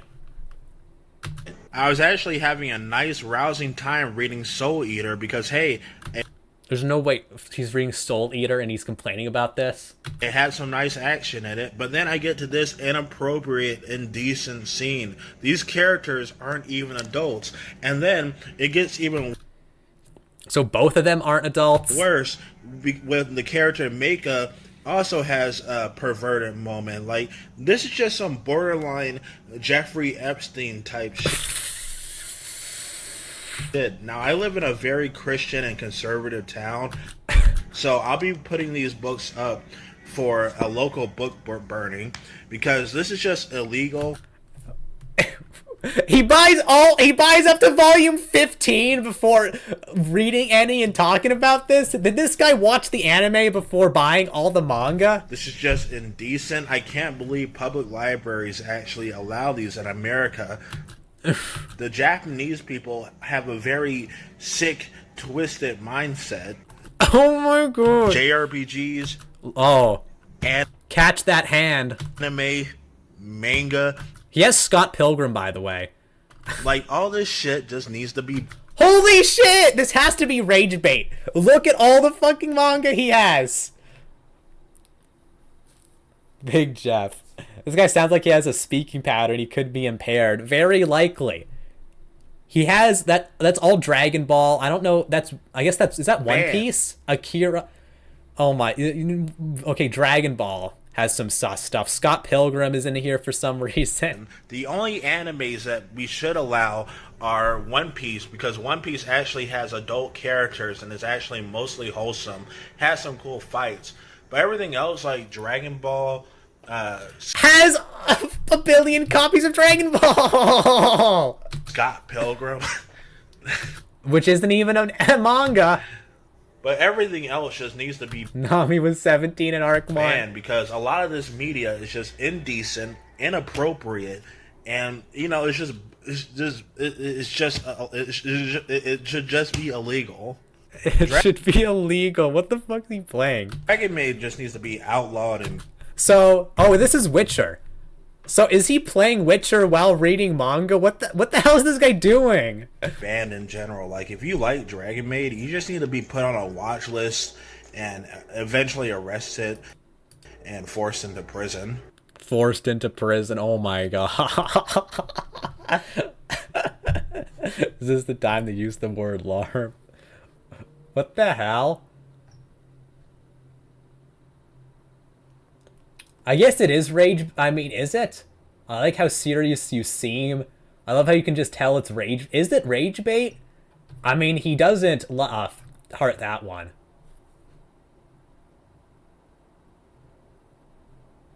If it's not rage bait, it's so fun. It would be so funny. What the hell? No description. I don't know. I think I've seen this guy before. What the hell? Hating Jews is retarded. Why does the left want to ruin gaming? What the hell are these videos? I don't regret joining the military. What the fuck? Persona 4 is the worst Persona game. Are you kidding me, bro? Let's see. What's his most popular video? Or, oh, it's this one that just came out. Let's see. Anyway. Whatever. Let's watch the Persona one. I'm curious. Is this guy just rage bait? If he's rage baiting, he's not doing a very good job. He's not getting very many views. Fuck Persona. Hey, look, I'm here. Anyway, just wanted to share this. Yeah, thanks. It was funny. Persona 4. It is the worst Persona game. Persona 4 is not a bad game, but it is definitely weaker compared to Persona 3 and Persona 5. Okay, why are you playing The Witcher again? And you're talking about Persona 4! I mean, the music in Persona 4 is just way weaker compared to Persona 3 and 5. Bro, obviously, he's gonna prefer the fucking the rap. I think the only... This guy was a military chef. Of course he was. Of course. Song I remembered in Persona 4 was the Heaven song, and, that Sounds of Life shit or whatever, the one like Sounds of Life or some nonsense like that. The dungeon and boss music in the game aren't that good. And speaking of boss fights, Persona 4 has some of the most forgettable, boring boss fights I've ever seen in a Persona game. Bro. Like most of the boss fights in Persona 3 are just reskinned basic enemies sized up. At least all the major bosses in Persona 4 are original. Literally a great value, Young Defiant. I want to think he is a troll, but his response to ranting to vengeance is god-awful. the whole thing is that there are just a lot of people like this, you know? The characters in Persona 4 are fine. Mother's Basement Crunchyroll video? Yo, someone else was tearing into him. I gotta bookmark that. I love watching people tear into Mother's Basement. But they're definitely not as good as So Young Defiant's entire flow. Persona 3 and 5. I mean, what does Rise even do in the game? Like, all she does is just flirt, and she doesn't really say or do anything that important. I mean, what do you mean? She's the navigator. I will say this, like, half the cast in Persona 4 doesn't really do that much from a story perspective, but that's kind of true with 3 and 5 too. I guess not really 3, but 5 definitely has this. She's the team navigator, but from a story Too many of these niggas are the same who need to be cannon fodder, no kidding. point of view, what does she do? I understand her purpose from a gameplay point of view, but I don't know. I just don't like her that much. Kanji is my favorite Persona 4 character, but to Okay, he can't be that bad if he likes Kanji.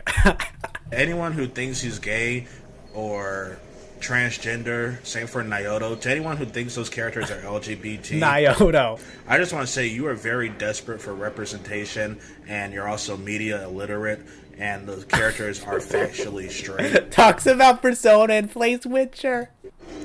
Naoto herself even straight up says that she's a woman. Like, I don't get how idiots think that this character is transgender. And he's Wait, isn't this on his PlayStation? You can just record footage on the PlayStation. Why the hell is he recording it with his camera? Main protagonist Yu is just way too perfect. I actually like how the Persona 5 protagonist, Ren or Joker, actually has flaws and is more goofy. Like, I don't know, when I play as Yu, I just feel like a total Gary Stu. Even when he has low social stats, they're still relatively very positive. I mean, that's kind of true with all these games. You know, what I like about Persona 5 is that when you're... Okay, for Makoto's random emo loner boy still gets all the chicks without even trying, by the way. In the original, you can't even friend zone them. A new kid, everybody just hates you and doesn't respect you, and it's even worse because you have a criminal record. That's very realistic. And then when Yu gets to the new school, everybody immediately just wants to, fuck him. It's just... I thought Joker was mid. Fair. It's just very unrealistic, and he's way too perfect for my taste. Look, the best Persona, like Neo Persona protagonist has got to be Makoto, I think. Because I think he has, a proper arc and everything. Most Persona characters, as in protagonists, are all the same self-insert. That's the whole point. They're designed to be self-inserts. Yukiko is such a boring and useless character. The only good thing about Yukiko is that during combat she has like infinite MP, and she has like really good healing and fire skills. But from a character point of view, she sucks. Yukiko. It's actually funny because I don't like Yukiko either, but I still love Persona 4 because the story's great. So I wonder what he says about that. And outside of Adachi, who's just an idiot that gets... Yeah, could be a regarded dude. Has a weird stuttering problem. Look, this guy probably would be considered mentally retarded based on the old standards. Let's put it that way. Gives away his plan. I just don't think Persona 4 really has that good of a villain. Okay, that's just slander. All right. The final goddess boss literally comes out of nowhere. When Nyx in Persona 3, there was some sort of... Actually, I've never even done the final boss, like the true final boss of Persona 4, because I just ended the game. I completely missed it. Total bonehead move on my part. But yeah, this is Adachi slander. Adachi actually is such a good villain, especially when you compare him to, the other human villains. He's way better than Akechi. He's better than Strega, even in Reload. Sort of build up to it. And in Persona 5... the final boss, at least the original final boss, Yildabaoth, or Ildabaoth, however you pronounce it, the giant chalice. That guy played a huge... I wasn't even the giant chalice. ...important role in the game's theme of, brainwashing the masses and making them comfortable. And then in Persona 5 Royal, they made an even better villain. But the villain in Persona 4, you know, is just some random goddess that just wants to genocide everybody for no reason. I find it weird that Kino Films featured him on one of his posts because he was also dunking on Otterly Noah. Kino Films? I don't know about that. And she decides to test humanity in a tiny Japanese town. Like, how is that fair? How is that logical? You want to test, what, billions of humans' lives by, you know, using teenagers or something like that? Like, it's just really stupid. I mean, doing that kind of... Look, okay, maybe fair, but Adachi overpowers it. And Adachi actually does tie into the themes of the game, because he's like he's the anti-protagonist, basically. A test in a small, random Japanese town, that's so specific, but hey, you know, it's JRPG anime logic bullshit. Nanako is a useless, fat little shit. Oh my, what the fuck is this shit? Slandering Nanako? Like, she just doesn't contribute at all. And okay, she's 5 or 6. Dojima's a horrible father figure. Okay, the whole point of their arc is that he's trying to become a better dad. Teddy is actually one of the best characters in Persona 5. Like, I like... There's no fucking way he thinks Teddy's one of the best characters? This has... I like that part where you get sick and tired, and Teddy actually looks after him and helps him out. But a lot of people don't like Teddy because, I don't know, I guess they're allergic to positive characters or something. Oh my god. The gameplay in Persona 4 is also incredibly dumbed down. I mean, there's only one type of physical attack. Like, there's no slash or gun options, and you can only equip one type of armor.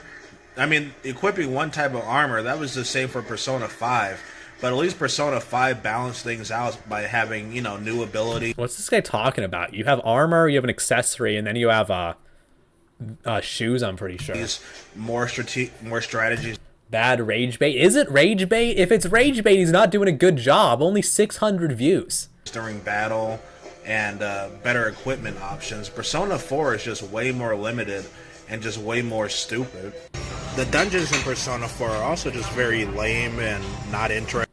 And then he records the last 5 seconds at some restaurant or something? This is so funny. Should we watch one? Okay.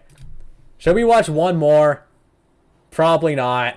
Why is everyone The Witcher? Is this guy obsessed with it? Whatever. We'll leave it there. Maybe we'll look at Revolver Steak more some other time, but it is funny. What the hell? I don't know. How much? We're at 2.5 hours. Okay, we're probably not gonna do the Disney adult cringe, but we could watch the Yosuga no Sora Anime Man video. I don't think I'll bother with these other Gigak ones. It's only whatever. Let's watch it. We could watch a little bit, I guess.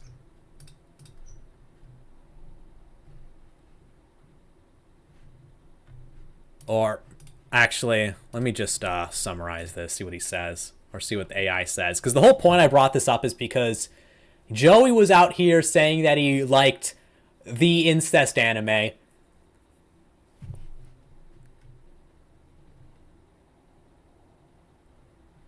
Gives it a 7 out of 10. Look, I told you it was good. Thank me. Yes, thank you very much. Kusi, Q3IE, however you pronounce that. Anyways, there's some Rev stuff. Should we watch some Rev memes? Stop looting the raccoon. One-Sans Versamotos. I don't know.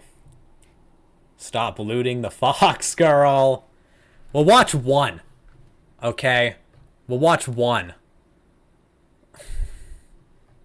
スーパーセンコさんタイム。お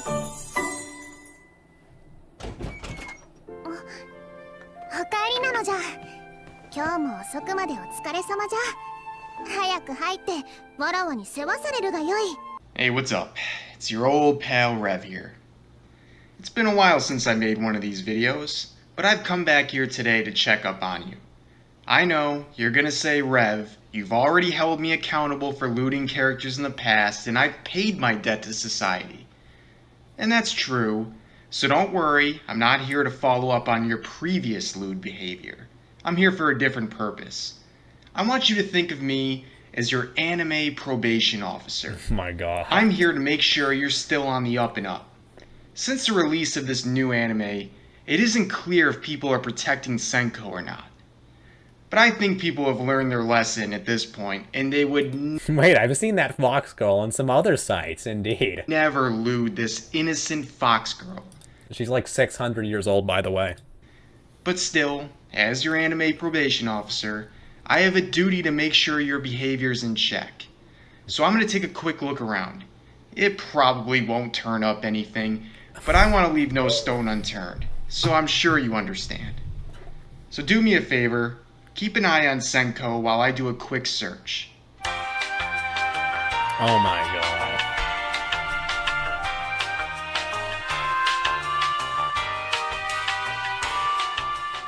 Well, it looks like everything is in order, so I'll be leaving now. Have a great day. Oh wait, one more thing. Do you mind telling me what this is? You sick freak. You just couldn't help yourself, could you? I mean, you could have had this, but you chose to lewd this. Yup. Well, congratulations. You work for me now. That's right. You're gonna help me fix this mess. What happens if you don't, you ask? I will dress you up like a cat and send you over to Shane Dawson's house. What? Don't test me. So first, I'm gonna need you to officially renounce your degenerate ways and repeat after me. I will protect the fox. All together now. I will protect the fox. Your next task is to share this message with as many my people as you God. can. This is just the first step towards redeeming yourself. Yeah, so this is what passed for peak humor in 2019. You're not even allowed to make these jokes anymore. Oh, you can make them, you just have to be serious. Okay, back in the day. Man.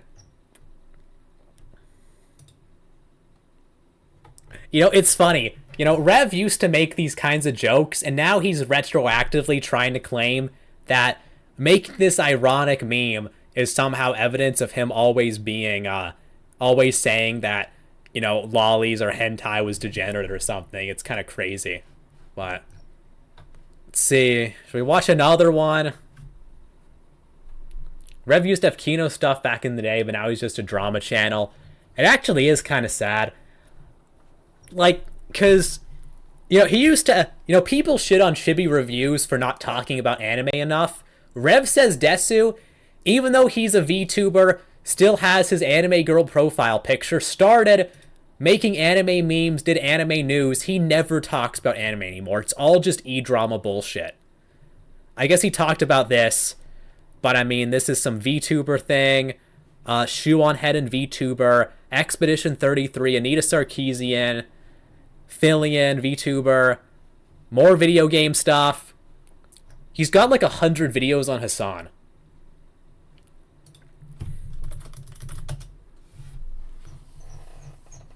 I think I looked it up one time with Filmot. He mentions Hassan in over 200 videos. It's crazy. These are the videos with Hassan in the title or in the description, I guess. Look at all this shit.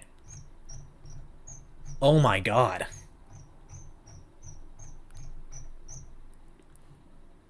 Okay, I guess we're out of the Hassan section now, but look, he has 1 billion videos on Hassan Piker. I mean, it's just pure drama slop. And I mean, you know, it's fine, but it is disappointing because, you know, Rev was, you know, did make different content, so he has definitely turned his back on his, you know, original fans a bit. Like, what is this? Man, even his most popular videos, it's all anime memes. End of Yandere Dev. Oh my gosh.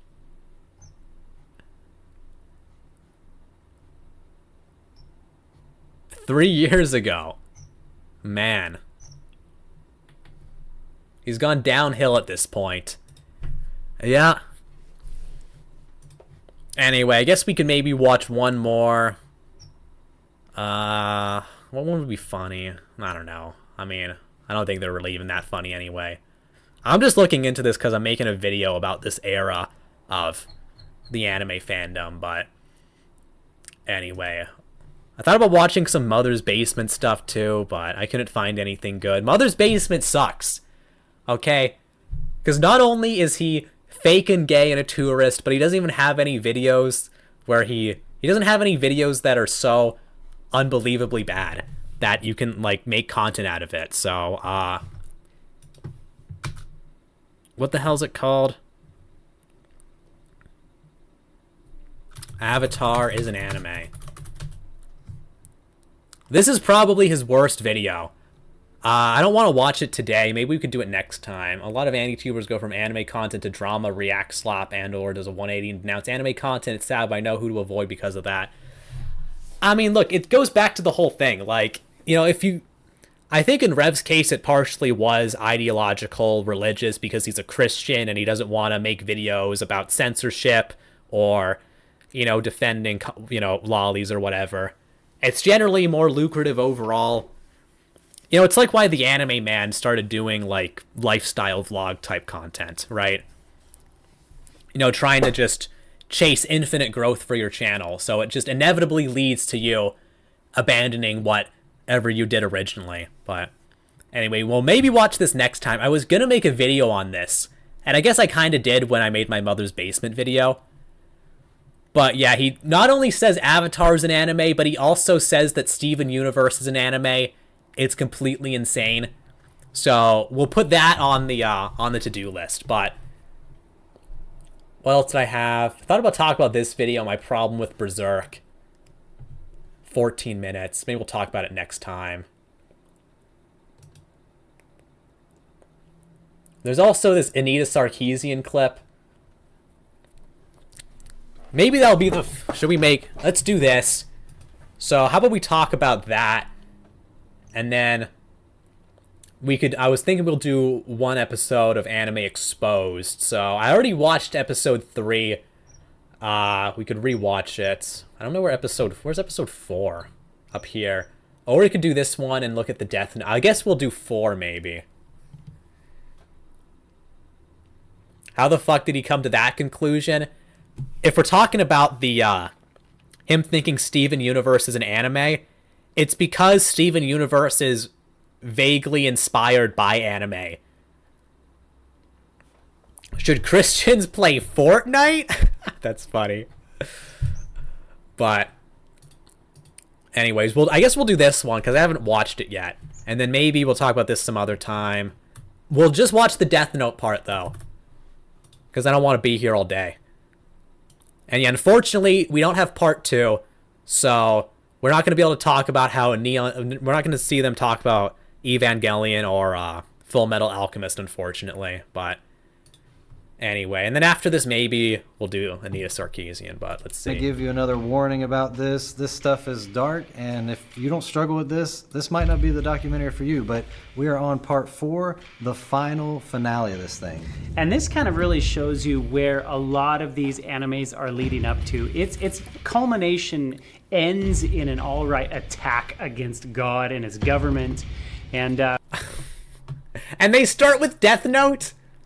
Are you kidding me? We've been working on this for about a year now. Also, God and his government? What the hell's God's government? These guys aren't Catholic, so it can't be the Catholic Church. We kind of look a little bit different than when we first started a while ago, but we hope that you guys will prayerfully watch this. Like Mikey said, if you don't have a problem with this might not be a good project for you to watch, but for those of you that are immersed in this world and have been exposed to a lot of this darkness, we hope... There's a tiny 8-year-old who is scared that he'll go double hockey... Go to the HE double hockey stick for playing Fortnite. Real. That this will be a blessing to you. Yep, we hope this opens your eyes in a big way, so share this with anybody you know that might be struggling with this. And with that said, enjoy the show. Read it. By the way, for those who don't know, this is from a documentary that was a commercial documentary sold for $30 about how anime is satanic. If you watch Death Note, you will go to hell before you die. We'll get to the Death Note part, but it's so crazy.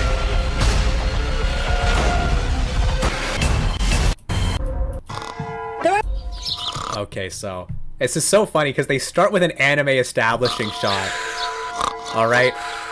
But then they're obviously in some American suburban neighborhood.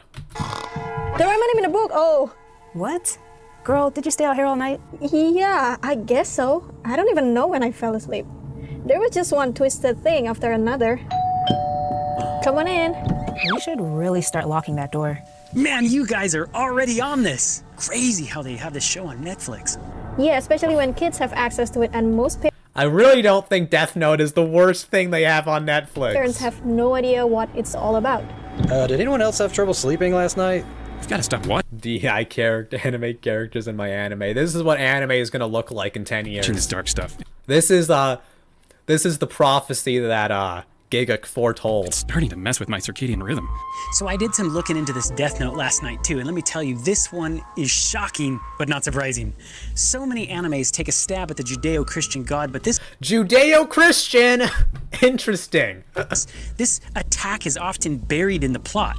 Death Note was different. I mean, it came right out of the gate in the opening sequence, slamming iconic Renaissance depictions of Christ.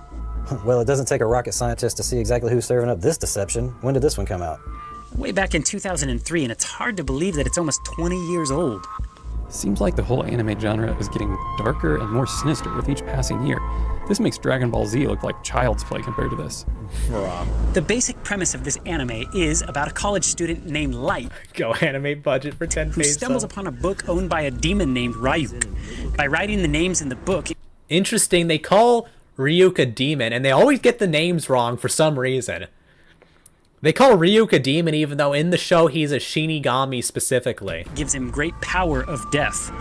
How to use it? The human whose name is written in this notebook shall die. What the hell's up with that audio mixing? Is this Sonic Adventure 2? What's super disturbing about this anime is the main character's name is Light. It's meant to be some sort of like twisted version of a biblical Christ. You know... Oh man! This guy is a real genius! Oh, Jesus said in John 8:12, I am the light of the world. That's right, Keith. But what's really messed up is Light is controlled by a demon. So I just googled Light's not actually controlled by a demon, though. Death Note's character Light and his parallels to Jesus and found a whole article outlining them. His father is a law enforcer.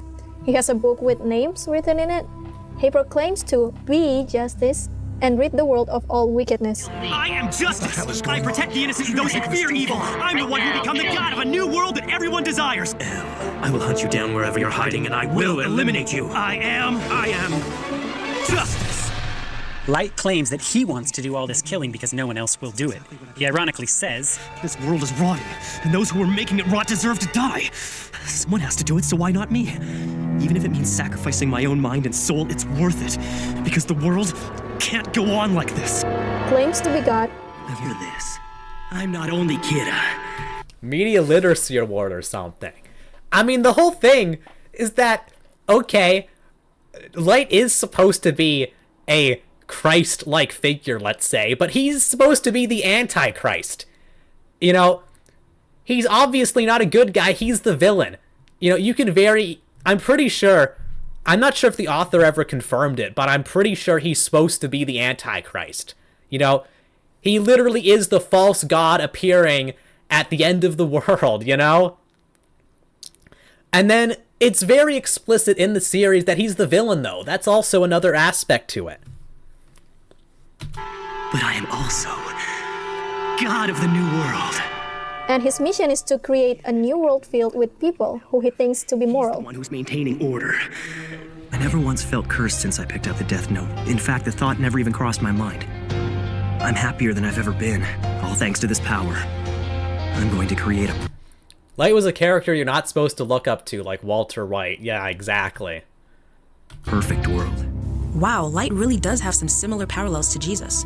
Yeah, let's just recap on that. Light wants to create a perfect world, he wants to rid it of immoral people, and he claims to be justice. Remember how they threw in that verbal cue, I am, into the dialogue. I am justice. Yeah, check out what Light actually believes he is doing by killing all these criminals. I want the world to know of my existence, that there's someone out there passing righteous judgment on the wicked. Passing righteous judgment? That's interesting, because it says in Psalms chapter 89, verse 14, righteous...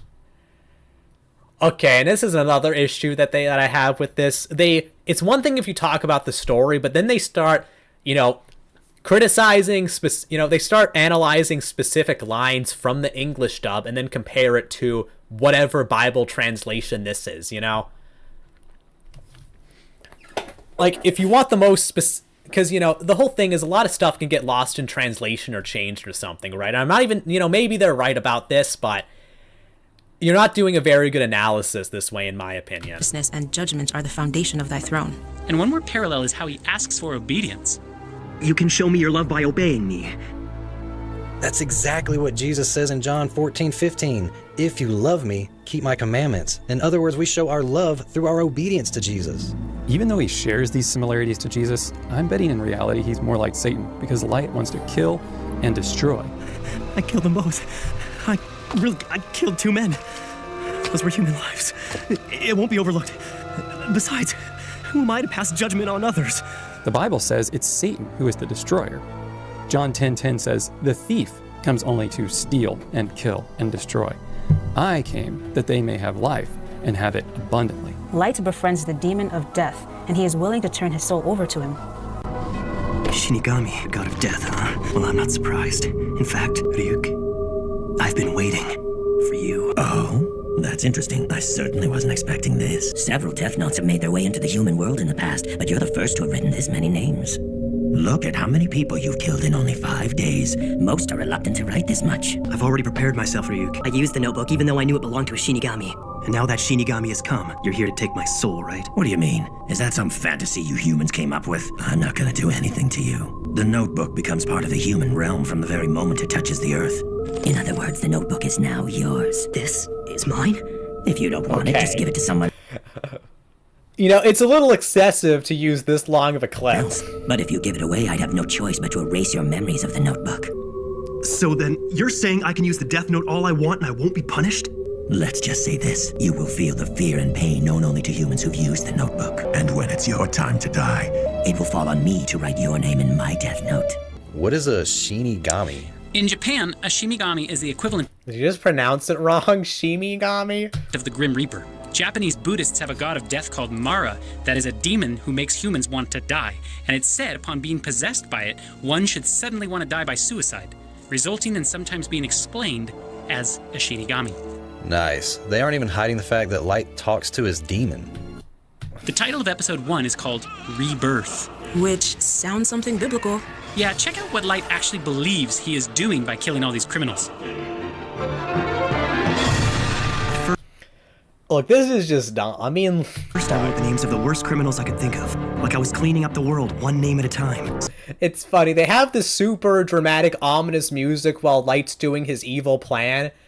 And it's like, oh man, if you're telling me Light's supposed to be the bad guy, what? Eventually, no one will ever do anything evil again. And while the truly guilty ones who deserve to be punished for their crimes die of heart attacks, the people who are less guilty but who still make trouble for others will slowly be erased through disease and accidental death. Then, and only then, the world will start moving in the right direction. It'll be a new world, free of injustice and populated by people who I've judged to be honest, kind, and hardworking. But if you did that, it would make you the only bad person left. I have no idea what you're talking about. I'm a hardworking honor student who's considered to be one of Japan's best and brightest. And I will become the god of this new world. How do you watch that and think that Light's supposed to be perceived in in a positive way? And oh man, seems like Light gets a lot of his pleasure out of killing. Yeah, that's kind of the point. That's precisely the opposite of God. No shit. The Bible says in Ezekiel 8... It's almost like he's supposed to be a false god or something. Whoa. Maybe the message is that we're not supposed to let some, psycho become a god figure or something. 18 verse 32. For I have no pleasure in the death of anyone, declares the Lord God. So turn and live. And in Ezekiel 33, verse 11, it says, Say unto them, As I live, saith the Lord God, I have no pleasure in the death of the wicked, but that the wicked turn from his way and live. Turn ye from your evil ways. For why will ye die, O house of Israel? Israel mentioned. My God. I just thought Light was just a psycho dude who just found a cool book. I mean, look, basically, I think Light is supposed to represent the Antichrist, okay? He's supposed to be a villain. From a Christian's perspective, pretty much the worst villain. They take everything out of context. Israel, holy IDF reference. Lucifer, Satan's original name, means the light bearer. So it's fitting why Light is named that way. Good. Yeah, it is fitting. Catch, Michelle. The antagonist of the story is the character named L. Antagonist. I mean, technically true, but L is the good guy. He is the world's best detective that is trying to solve why there are all these murders. And ironically, Light is an IDF soldier confirmed. He actually survived the finale and escaped to Israel. His mom was half Jewish. too shares many common attributes with Jesus as well. He washes the feet of Light. I'm sorry. Look, it's fine. You don't have to do that. I can give you a massage as well. It's the least I can do to atone for my sins. He has 12 disciples, one of them is a traitor. He has 2 apprentices, Does L really have 12 disciples? which are kind of like a trinity. He never shows his... Kind of like a... yeah, whenever there's 3 of something, they always say it's a trinity. And it's always a biblical face reference. to the world in person, and the Bible says that no man has seen God. He is referred to as... Excuse me, L? From now on, I'll have to ask that you stop calling me L. It's Ryuzaki now, just to be safe. The task force never learns his true name. Instead, he representing himself with a capital letter L. But then again, L never had to show his face or reveal his name for that matter. So any one of you Bible scholars want to take a guess of why they call him just L? Well, in Hebrew, the word for God is El, which sounds exactly like the character's name. You nailed it, Mikey. In Okay, that might be a bit of a stretch. the Italian version, rather than using the letter L to spell his name, they phonetically spell it E-L-L-E. Okay, bro. Why you go bring up the Italian dub? And is used in making his name sound like the Hebrew name for God, El. Bro! Who cares about the freaking Italian dub? Io sono L. Something tells me they aren't going to portray him as a righteous character. Are you kidding me? Look, calling L righteous, I mean... Look, maybe that's not the right word, but I mean, he does care about justice. He is a detective trying to bring to justice the greatest mass murderer of all time.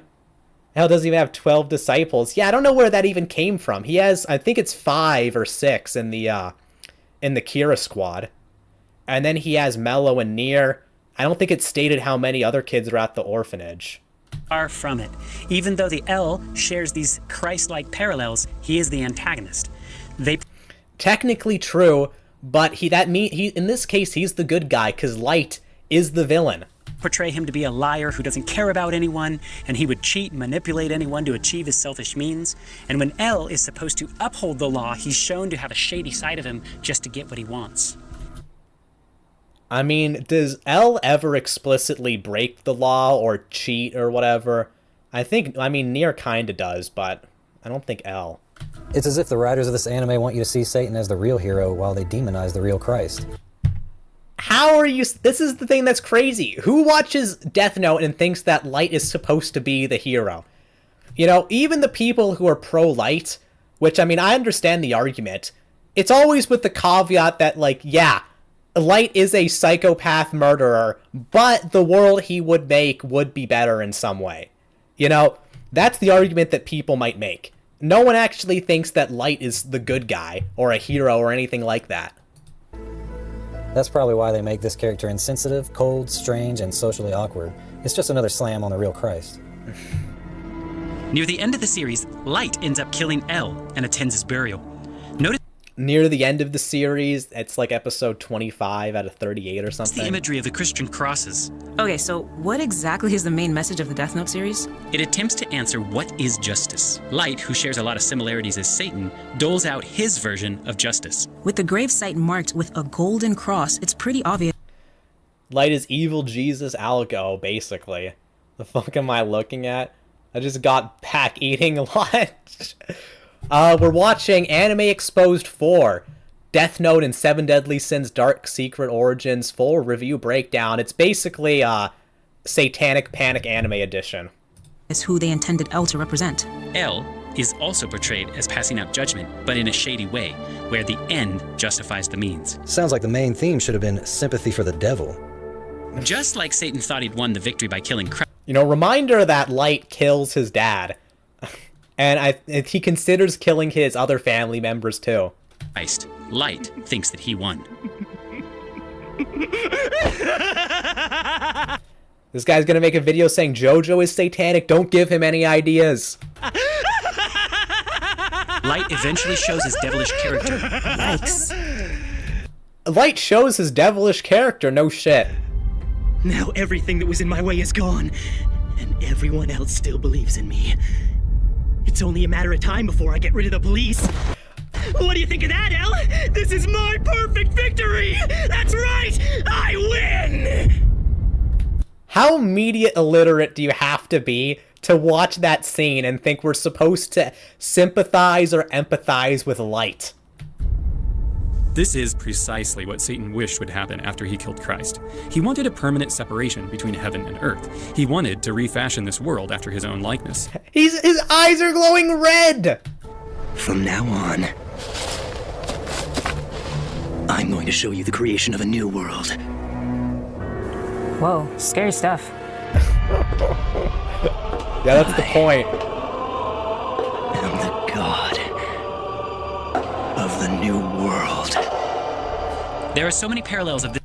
Yeah, this is who they think is the good. You know, it kind of makes me wonder, are these people, like, what's wrong with these people? Like, you could make the argument that, you know, them appropriating the Christian imagery is offensive. I mean, I would disagree. But you could make that argument, but trying to say that Light is the good guy is just insane. Story to the real battle between Christ and Satan. Just like how Light has blinded his followers to his real intentions, Paul let us know that the God of this world is trying to blind us from who God truly is. In 2 Corinthians 4:4, it states, in their case, the God of this world has blinded the minds of the unbelievers to keep them from seeing. I'm willing to believe the only reason they made a video about this is that their kids said that Light was literally me. They say that the reason why they made the documentary is because they were requested, you know, by, I guess, all their, you know, satanic panic evangelical followers or whatever. So, I mean, yeah, the poor kids whose parents watched this documentary and freaked out. The light of the gospel of the glory of Christ, who is the image of God. And what's more alarming to observe I don't know. What kid would even say that Light is literally them? I think I watched Death Note when I was like 12, and even then I knew that Light's not the good guy. the rate at which anime is taking the world by storm. More and more fans are becoming obsessed, and we are now starting to see many real-world copycats, people who mimic what they see. Check out this news clip. Parents in Okay, so now they're talking about anime fans committing crimes. This is like the... Florence on alert after a middle school student creates what's called a death list. A Richmond public school student is suspended over a list of classmates he wrote in a book titled Death Note. Some students and parents on edge tonight after a so-called hit list turned up at a local middle school. Officials at Griswold Middle School say they know who the list came from and they alerted parents. A student at Broad River Elementary and Beaufort County School District in hot water after writing a death note to another student. Parents say a movie inspired the student to make that threat. I mean, I think this one's just a nothing burger. You know, it's one thing if you do try and kill someone or you go too far, but I mean, obviously I don't think you should be making a real death note and putting people's names in it, but you know, you can pretty reasonably say that it's just, you know, dumb teenagers venting. A suspicious list of names prompts an investigation at a local school and concern from parents. Shelby County school officials say that the list, called Death Note, belonged to an East Middle School student and contained names of other students and staff. They believe the Death Note is derived from a Japanese animated show of the same name, which is popular online. School administrators didn't find any weapons on the student. They did find this book. It's a book called Death Note. It's kind of and this kid just had the manga. Japanese-style comic book that is very dark. The book talks about, quote, suicide as a valid cause of death. With it, A journal of sorts, also titled Death Note. Inside, a passage saying, the human whose names is written in this note shall die. And behind those pages, a list of students' names. Okay, so he did have an actual one. Authorities, she got the idea. Yo, it's actually kind of crazy how many incidents there were of this, actually. From a Cartoon Network show where the main character makes a list of people, then... Well, I mean, look, the whole thing is how many of these actually led to a real crime, you know? Because all this is just, oh, they found a notebook with names. How many was it, oh, the student killed somebody and then the notebook was found? Lists how they should die. For anyone who doesn't think that media has an effect upon its viewers, here is some strong evidence to support that it does. Where is the strong evidence? All they did was write some names in a notebook, inappropriate for sure, but, you know, you can very well just say it's venting. These are dumb teenagers. You know, Amazon sells a letterbound official Death Note. Like, look, have you never said, oh, I wish so-and-so will die, right? I mean, you don't mean it, of course, but, you know, it's just how people vent. Book that is labeled in its description for age 3 and up. Wait. You know, Amazon... Look at the recent frequently bought together. It's, you know, stockings and, like, the hand lace. People are buying this Death Note to cosplay as Mika. Oh, no, not Mika. Misa Amane. That's what they're doing. Letterbound official Death Note book that is labeled in its description for age 3 and up. Okay, that's because it's a notebook. A 3-year-old with a Death Note book? Oh my gosh. What? That is so scary. And did you know that in the front of this book, it has rules on how to use the Death Note? No way. Oh my god. I can't believe that. Seriously? Yeah, pretty crazy, huh? This obviously is meant to be a kind of a 10 Commandments. Not only a 10 Commandments! These enemies becoming more evil and satanic, but the attack is becoming more bold and in your face with anti-God messages. Satan started the war in heaven over the 10 Commandments. God's law is his love at work. James 1:25 calls him the perfect law of liberty. And in Romans 7:12, Paul says that they are holy and just and good. It is the very foundation of God's government. It's how heaven operates. Exactly, Keith. All who show love for God also show love for their neighbors. They wouldn't kill each other. They wouldn't steal things that's not theirs. They don't lie or covet, or they wouldn't engage in sexual immorality. Man, that sounds like a wonderful place. Wouldn't you agree? That's right. Yeah. Speaking of... Oh man, you mean a place where people... where there's basic moral laws is a nice place to live. You know, people, they're talking about the 10 Commandments like it's some revolutionary thing. It's like, don't steal, don't murder, don't cheat. 10 Commandments. Have you guys ever heard of the 7 Deadly Sins anime? No. So I guess we're getting to the 7 Deadly Sins part. I've never watched 7 Deadly Sins, so maybe we'll watch a bit, but I'll probably... Oh my god. We have to skip to at least halfway through after what I just saw. But judging how things have been turning out thus far in the anime world, I'm betting it's going to have some twisted connections to the Bible. Oh, I've heard of this one. Talk about in your... He says the Bible, but interestingly enough, the 7 Deadly Sins aren't even in the Bible. Face. This anime tops the chart of blasphemy. Hey, Michelle, can you get that? Oh, here it is. What? Never mind. I'll get it. Fiesta Taco Delivery. It's the main character of this whole documentary. Random Mexican guy. The partying every... Bag. Yeah, we know. Alex, you're the taco guy with no tacos. The whore. Sorry, mija. This is not delivery. I was reading the book that you give me, and, is that the 7 Daily Sins? I love this one. I saw it on Netflix. Hey, you The Mexican guy loves anime. wanna come in and join the discussion? Sure thing, muchacha. Hey, Alex, you said you were a religious man, right? So when you were watching this anime, did you notice anything biblical in the storyline? I watch it, but I don't remember exactly those themes. Does the name... I don't remember those themes. Let's be real, the Mexican guy doesn't care. 10 Commandments ring a bell? Oh yeah, that's the names of the villains. Right, so do you remember what the good guys are called? Oh yeah, they call themselves the 7 Daily Sins. Do you see anything wrong with this picture, biblically speaking? Now you mention it, making the 7 Daily Sins the good guys and the 10 Commandments the bad guys is kind of messed up. Bro. I guess I never thought about it like that. Oh my god. You know, there's a scene like this in the other episode too. It's like, do you have to make him so stupid? You're right, Alex. This is crazy. For the past few days, we've been analyzing... Man, fan favorite character. Listen, I'm Brad and I'm offended by the same thing with this animation. Some of the most popular animes, there's a constant theme of demonizing God while glorifying characters that have evil traits. Yeah, they talk about this with Inuyasha, which is about...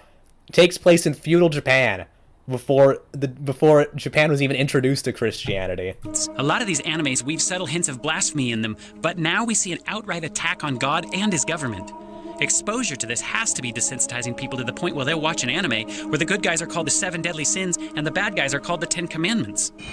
This is a tale of ancient times, an era before the human and non-human worlds were forever divided. Evangelion mentioned. Unfortunately, the Evangelion episode isn't on YouTube, so won't be able to talk about that. Freed from a 3,000-year-old seal, an elite troop from the demon race, called the 10 Commandments. Called the 10 Commandments. Were awakened. In Britannia, their fiendish rule extends throughout the land. But there are those willing to rise up and challenge this dark power. From Leonis, a legendary order of knights. They're known as the 7 Deadly Sins. The battle they waged was beyond fierce. The sins lost against the 10 Commandments, and Meliodas was... You know, the whole thing is that they think that, they try and make the argument that this is all satanic or something, when it's really just Japanese creatives who see Christianity as a foreign novelty borrowing the aesthetics. And I mean, like I said, you can say that's offensive for your religion, but, offensive to your religion, but you can't really say that they're intentionally being, they're intentionally being malicious or something. On a serious note, 7 Deadly Sins sucks. It's just fairy tale, but gay. I mean, probably. I've never watched it. And, I don't know, probably won't. I don't like fairy tale, so I doubt I'm gonna like 7 Deadly Sins then. But it's kind of interesting how they go after this then, kind of scraping the barrel a bit. Killed. Britannia entered a dark age, and the 10 Commandments' evil influence began closing in on Leonis as well. Thanks to the 7 Deadly Sins' efforts. And the resurrected Meliodas. Grey Road and Fraudrin were defeated. Whoa, did you hear that? He said the 10 Commandments' evil influence. 10 Commandments' evil influence began closing in on Leonis as well. The sins will destroy the commandments forever! And will herald the beginning of a holy war between the guiding hand of the light the bloodline of the darkness. Is this for real? The good guys in the series for real are literally named wrath, pride, lust, gluttony, sloth, envy, and greed. And they also use elemental witchcraft and their sin powers as an attack on the 10 Commandments in their mission to eradicate them. This is why the Bible says in Isaiah 5:20, "Woe unto them that call evil good and good evil, that put darkness for light and light for darkness, that put bitter for sweet and sweet for bitter." Great verse, Keith. Jesus gives a stern warning to anyone that leads children astray. In the late arc, the 10 Commandments turn into allies of the sins. Oh, man. Pretty common trope in Japanese fiction, too. The Bible says in Matthew chapter 18, verse 6, "But whoever causes one of these little ones who believe in me to sin, it would be better for him to have a great millstone fastened around his neck and to be drowned in the depth of the sea." In this anime, it's said that the world is created by a being called Chaos, not the divine order like the Bible teaches. On every level, this anime is a direct attack. I mean, I don't know, that's kind of whatever. On God. It is stated that Chaos created the supreme deity and the Demon King, and likewise with all the other animes that we've discussed that have a theme of a sacred tree, this one follows suit. It's known as the third offspring, and Chaos is the it's almost like the big-ass tree is just a fantasy trope at this point or something. Creator of all the humans. The Demon King is the ruler over purgatory. Anyway, let's skip ahead a bit. We'll watch like the last 10 minutes. Are indoctrinating this last generation to side with Satan in this final fight against the 10 Commandments of God. The Bible gives a warning in Isaiah. Or actually, let's just skip to the end. I don't really care about 7 Deadly Sins. Or more Bible verses. The plot is more stale than Stone Ocean. Big Dog might as well skip. Yeah. Through the gates into the city. Revelation 22:14. So we can see from the verses that we just read that keeping the commandments are extremely important, not because we can earn salvation, but because it reveals God's character. The same character he wants us to have. I don't know about you guys, but that seems pretty clear. It is ultimately the dragon or the devil, which is better known as Satan, who is angry with anyone who follows God or his precepts. Do you think watching this kind of anime can influence my affection to God? Even this show recognizes how easy it is to influence someone's mind. Congratulations, you passed the test. What the hell are you talking about? Everyone has something precious in their heart they have faith in, something that they unconditionally trust. For example, a god, but human hearts are fragile. One trivial event can cause them to easily abandon the faith they once held so dear. This has the potential to influence you to war against heaven and side with the captain of sinners. Yeah, watching an anime has the potential. What the fuck? Satan potential to influence you to war against heaven and side with the captain of sinners. And the Satan captain. Oh my god. and his rebellion. Even at the least, it can fill your mind with confusion. You know, they say all this satanic anime comes from Japan. Okay, and what do you have in Japan? You have a safe, stable, clean society. Okay? So, I mean, how bad could it really be? You know, you can judge a tree by its fruits, right? We must remember that God is the very source of love. 2 Peter chapter 3 verse 9 says, "He is not willing that any should perish, but that all should come to repentance." God is patient and long-suffering, but he will ultimately let you have your own way. Scripture says that the wages of sin is death, but the gift of life comes through Jesus Christ. So choose life today. Don't get caught up in this confusion. There's nothing this world has to offer any of us that can compete with a relationship with Christ. Confusion. There's nothing this world has to offer any of us that can compete with a relationship with Christ. You see, we are engaged in a cosmic war between the powers of darkness and the creator of the universe. Battle lines have been drawn. Looks like they're done talking about anime. So that's that. 318.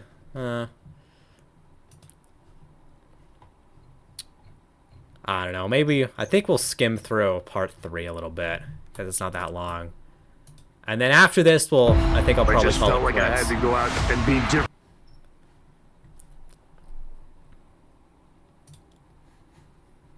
Off with a warning like we always do. These animes are just getting darker and darker. If you've watched part These 1 and animes part are getting darker and 2, darker. they're just progressively getting worse.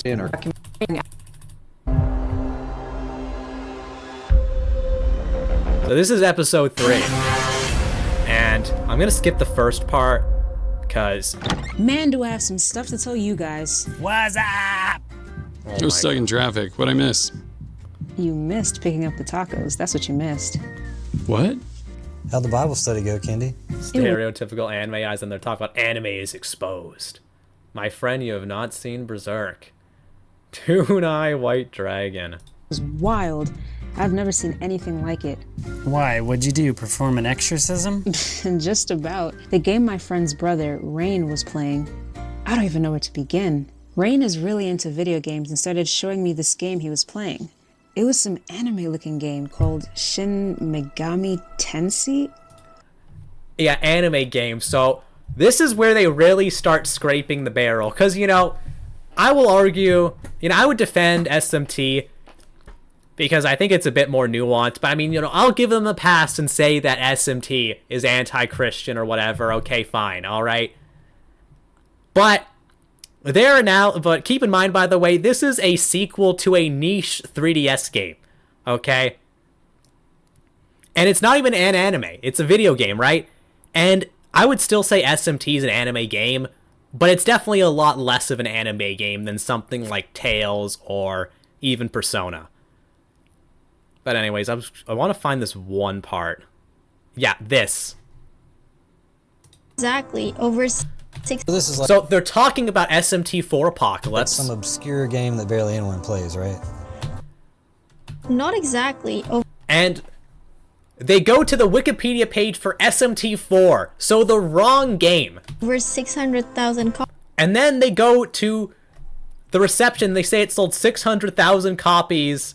Copies had been sold worldwide within the first year of its release. And then 90,000 copies in Japan. By the way, this is for SMT4. Okay, so not even the game they're talking about. And 90,000 copies in America. And by the way, Apocalypse sold like half of that, which is the game they're actually talking about. So the guy says like, oh, this must be something super obscure. Yeah, it is super obscure. If it only sold 90,000 copies in Japan and 90,000 copies in America in half a year. And over 90,000 or, you know, actually, you know, less than that. Copies in the US within the first 6 months. Yeah, so the game they're talking about probably sold like 90,000 copies in America in total. That's 3DS had some good SMT. Yeah, true. 3DS was very Kino. Man. They don't make them like they used to, man. I saw my son playing Mario Kart and he was playing Bowser and it reminded me of the devil.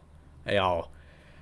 You don't even know the half of it, man. In their video, they have a video about video games, and they say that Super Mario is a Gnostic allegory.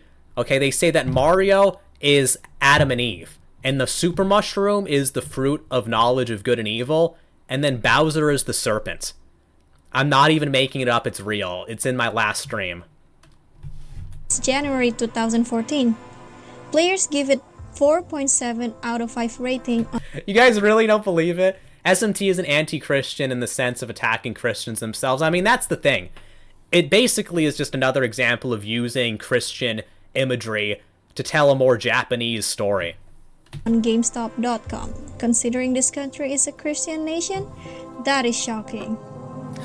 It's shocking that it sold 90,000 copies. After I left my friend's house, it's just very critical of organized and religious authority, yeah. I went home and looked more into the game. There's a children's anime version called Devil Children. And then they talk about Devil Children. Of course it's called that. It's the exact same concept as the other animes we've been combing through. Though based in a fictitious world, they still hold weight in our mind as if they were based in reality. There's a scene where 3 elementary school children stumble upon some occult writings while bored in a room full of books.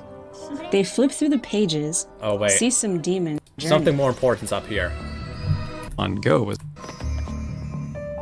That reminds me of a couple of years ago when Pokemon Go was a big hit. There seems to be more than one of these types of games that have a theme of calling up or communicating with demons. Pokemon means pocket monster, or having pocket-sized demons as friends. The show is full of witches and demons. Yeah, there it is. Pokemon is demonic. You heard it here first, guys. I thought we left this shit in the 90s, bro. And even a gender-bending character. Some people with flash and passion. To give up. Oh, by the way, they make the villain a cross-dresser, and that's bad. Pokemon pretty faces. To extend our art to outer spaces. Jesse. James. Jesse. James. Listen to me, kid. When you get involved with the opposite sex, you're only asking for trouble. Yes, and that's the kind of trouble I stay out of. I am a... Like, so my parents wouldn't let me watch Pokemon because it was demonic, I remember. Yeah, real. Flaming Moltres! And here's another thing with them talking about the English dub, which, I mean, I guess you can critique that, but you have to make a distinction if you're, you know, talking about this. I think that costume came right out of his closet. In July 2016, Pokemon Go was released in the US and became an instant hit. Fans... Hear me out, I think we need a Christian society, but we don't need this. I mean, there's a middle ground, alright? We're running all over the towns and cities trying to collect as many pocket demons as possible. Pocket demons. So this anime nudged its fandom one step closer to inviting demons into their physical space. Not something you ever want to do if you're a true believer in the spiritual realm. Wow, that's scary because now they're blurring the lines between fiction and reality. We know demons are real, so to have a whole anime like Yu-Gi-Oh! That So now they're talking about Yu-Gi-Oh! Centers around the idea of summoning demons to assist you is downright frightening. Jaden Yuki. The duelist who they say can speak with the spirits. I see my reputation precedes me. So he's the one behind all of this destruction. I'd say so, Banner, and it's pretty impressive too. I mean, wow. This anime brings sorcery from something you just simply observe to practice. I wasn't allowed to watch Yu-Gi-Oh! Either. Brutal, man. Practicing it in real life. I summon the almighty Swiper, the Sky Dragon!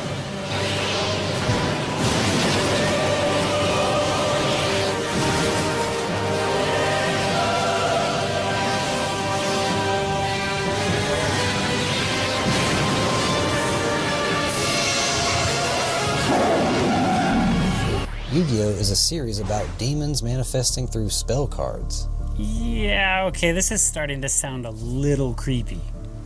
Have you noticed that a lot of these stories have magic and sorcery? Yeah, magic and sorcery in a fantasy show is crazy. That's right. And it was such an offense to God. He told Moses in Exodus 22:18, "You shall not permit a sorceress to live." Did he... Okay, bro, get the right translation at least. It was punishable by death because of its infectiousness. Yeah, using occult practices or sorcery is something that is strictly warned against in the Bible. It says in Leviticus 19:31, "Do not turn to mediums or necromancers. Do not seek them out, and so make yourselves unclean by them. I am the Lord your God." So there it is, all right? They think, and this is real, by the way, they think that it's immoral to have any kind of magic or whatever in a story. Get a personalized. Literally. In fact, they actually say that, Lord of the Rings is satanic too. That's another video they made. Long ago, when the pyramids were still... But I mean, I'm not going to talk about this whole thing, but I'll say this. The creator of Yu-Gi-Oh! Actually died saving somebody's life. Okay, that's real. And here they are talking all this trash about how Yu-Gi-Oh's satanic and it's going to turn people evil or whatever. Like I said earlier, you can judge a tree by its fruits. Are you saying that the creator of Yu-Gi-Oh! Is this evil dude who was, leading kids to do all this evil stuff or whatever? I mean, he saved somebody's life. How bad of a guy could he have really been? Okay, at the cost of his own, by the way. But anyways, it's like a lot of trash. And then there's Inuyasha here. Summoning demons is shocking. Inuyasha takes this concept even further. What about it? I shall show you everlasting freedom. I can see your desires, your very deepest desires.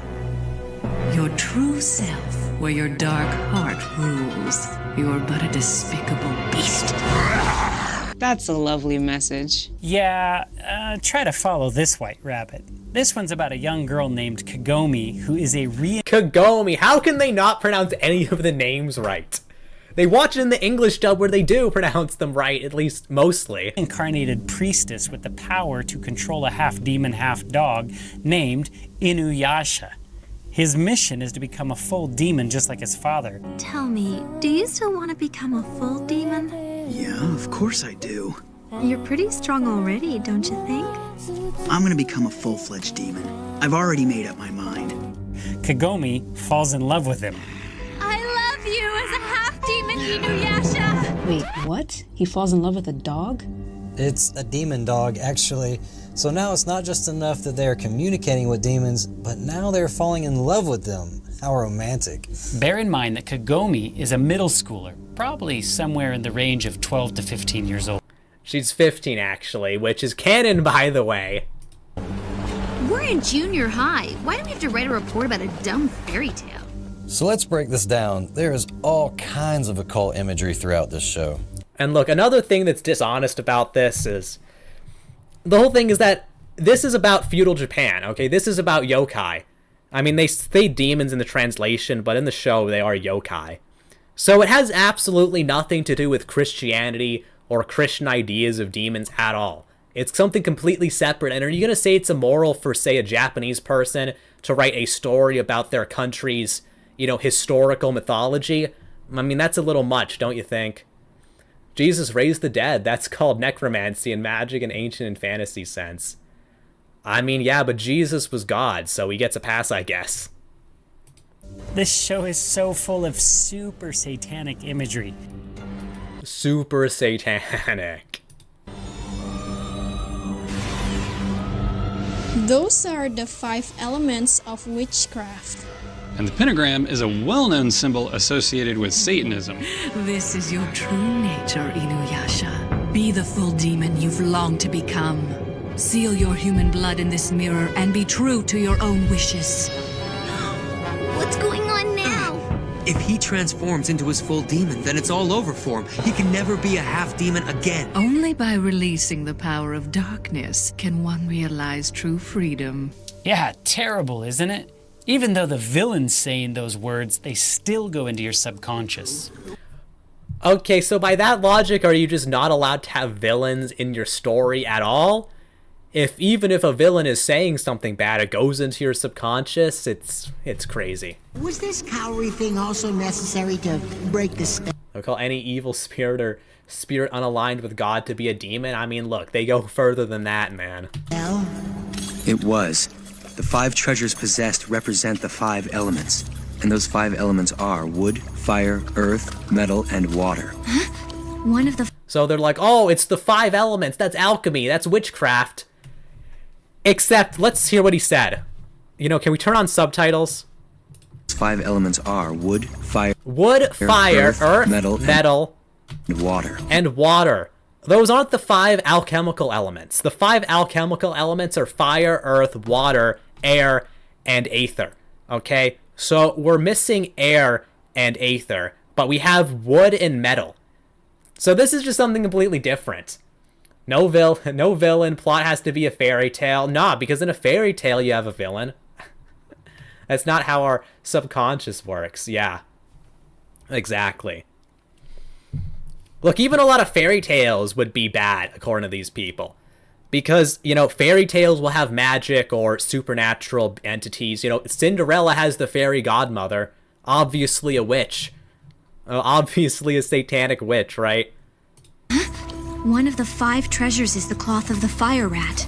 Do you think it could be the same cloth that Inuyasha wears? Of course, gotta bring the occult teaching of the 5 points of witchcraft. So typical. Oh wow, she's in the crucifix pose in the center of a pentagram. And Inuyasha is in his demon form.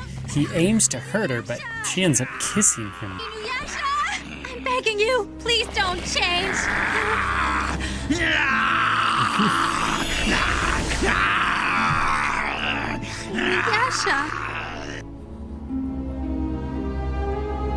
Inuyasha is 200 years old, even though his appearance is that of a 19-year-old male, but Kagome is a 15-year-old girl. Falling in love with a 19-year-old is still illegal in this country. Now I'm curious, does this channel dissect any Western media like Disney? They do. Their first video's on Mulan. I know they have a video on Turning Red. I'd have to look into it a bit more, though. But listen to that, okay? So they say they completely pull out of their ass that Inuyasha has the body of a 19-year-old. It's bullshit. He has the body, well, he's mentally and physically a 15-year-old, and that's according to the author herself. So, even though he is technically a lot older, he's still basically a teenager like Kagome. That's so... And, you know, this is all just, you know, and also, it all is just an anime anyway, so who cares? weird. Maybe we should pause it. Oh. But the Mexican guy returns. Hey, muchacha. Fiesta Taco Delivery, there's a party in every bag. What are you guys watching? Again, it's not what you think. We were just... Hey, man, I ain't judging. We're working on a documentary and have been analyzing some anime. Hey, is that Inuyasha? Oh, man, I love that one. Seriously? You know it's about a 15-year-old girl who falls in love with a dog demon. What is the point of this cringe? It's for the funnies, I guess. Ay, María, Padre, Hijo, el Espíritu Santo. No manches. I'm gonna tell my niece she cannot watch it no more. It's so stupid. He's like, oh, I love Inuyasha. Did you know that Kagome is 15? He's like, oh, I had no idea. Bro, there's no way you're that dumb. Like, what kind of straw man is this? You a religious man? Oh, yeah, man. Baptized at birth. I got a book for you, brother. Oh, gracias. I like to read. Hey, amigos. Catch you later. I like to read. So I can't believe this storyline of the show. I mean, pedophilia seems to be a common theme amongst anime creators. Also, by the way, they're talking about this. It's like, okay, let's just say that Kagome is 15 and Inuyasha is 19, all right? Okay, so these guys are Christians, right? Do you want to know how old the Virgin Mary and Saint Joseph were when they had Jesus? No one actually knows their age. All right, but the Virgin Mary was probably 14 to 15 just based on marriage practices at the time. And Joseph was probably at least like 22, maybe like up to 30 or even 40. All right? So in that case, we're talking about, you know, a 14-year-old marrying like a 21-year-old, let's say. Okay, and by the way, this is the Bible. Okay, Jesus considered them to be perfectly, oh no, not Jesus, but God considered them worthy of having Jesus. So, according to their own religion, a teenager dating an adult isn't inherently immoral. I smell double standards. They probably have some kind of ridiculous cope, you know. It's like how Muslims cope over Aisha being 9 or whatever. They're like, oh, the Virgin Mary was totally 18. Yeah, sure, whatever, man. Or just to stab the injury, let's call the Japanese PDF file. Yup, many such cases. Sailor Moon had this 14-year-old having sex with this 19-year-old in Yeah, by likely a smaller age gap than, you know, Mary and Joseph. Dragon Ball Z, there was a lot of inappropriate scenes, and considering that pedophilia is illegal, they should be banned from kids programming. Yeah, so we gotta ban these shows too, by the way. And he says kids programming, these aren't even kids shows. I mean, Inuyasha's shonen, right? So that would be 12 plus, not really the same thing. Morbidly curious about how those people would react to Blue Archive Volume 3. Man. Well, look, they'd actually have to read. And that's a pretty tall order. I mean, look, let's be real here. Do you think they've even read their whole Bible back to back, or front to back? I doubt it. All this is crazy. And it makes me wonder how much of an influence this has on society, especially all the younger people that grow up watching all these things.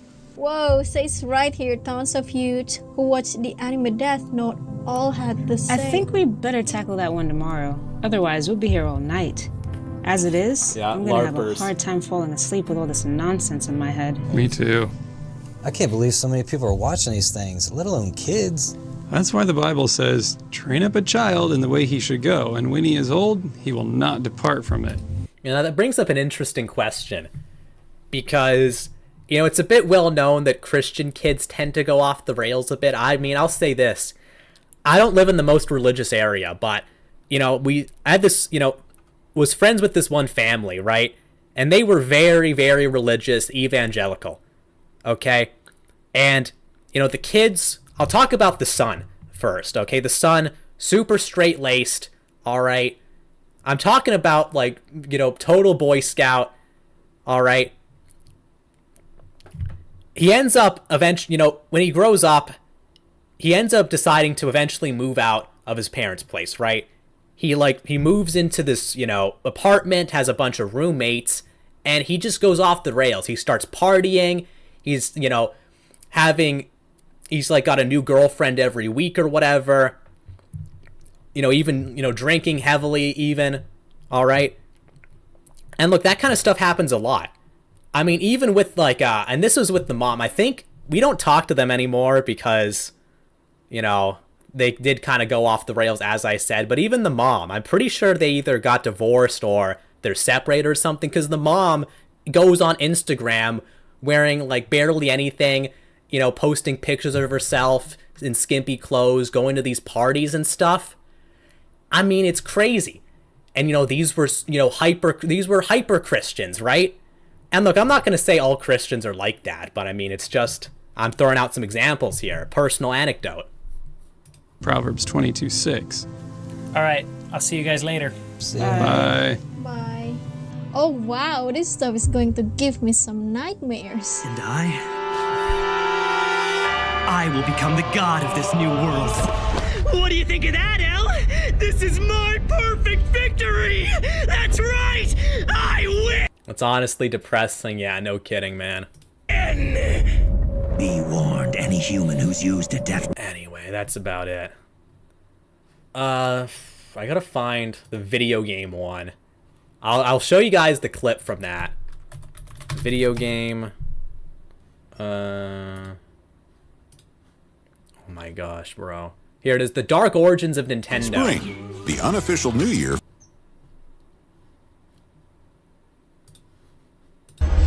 So I'm just going to skip to the end. I'll probably end the stream after this, unless you guys have something crazy. But here we go. Skip to this part. Okay, this is what they had to say about Nintendo. This chart should illustrate this clearly. In each of these 3 stories, there is a hero, a female lead character, and a weapon that the hero uses to destroy the enemy. Popeye saves olive oil with spinach from Bluto.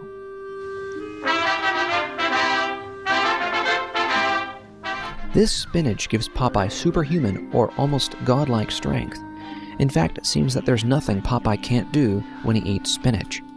Anime should be censored, but I will never ever, never do anything about it. Man. Pac-Man also follows the same pattern, and some... Holy, they have 250,000 subs. Yeah, it's shocking, man. Because all their videos are of similar quality. So they really do just have 250,000 people subscribing to this. Somehow, by even though they get, you know, bad views generally. eating power pellets, he is given almost superhuman or godlike strength to defeat ghosts. Once again, a godlike power. Mario saves a princess with a mushroom from a dragon. Also, they called Bowser a dragon. Now notice that all of these weapons are essentially something that A, gives the hero superhuman or godlike qualities, and B, are items that the character must put within themselves. In this case, all of them are food. Calling a power pellet food is a bit of a stretch. This is food. Also, Pac-Man doesn't even save Miss Pac-Man. Miss Pac-Man was made up, not even by the original devs, by MIT dropouts. That makes you into a god. But wasn't there a place in the Bible where a serpent said that if someone ate a piece of fruit, they would be like God? Yes, that's exactly what happened. In Genesis, the deceiving serpent told Eve if she ate from the fruit of the tree of the knowledge of good and evil, she would become like God.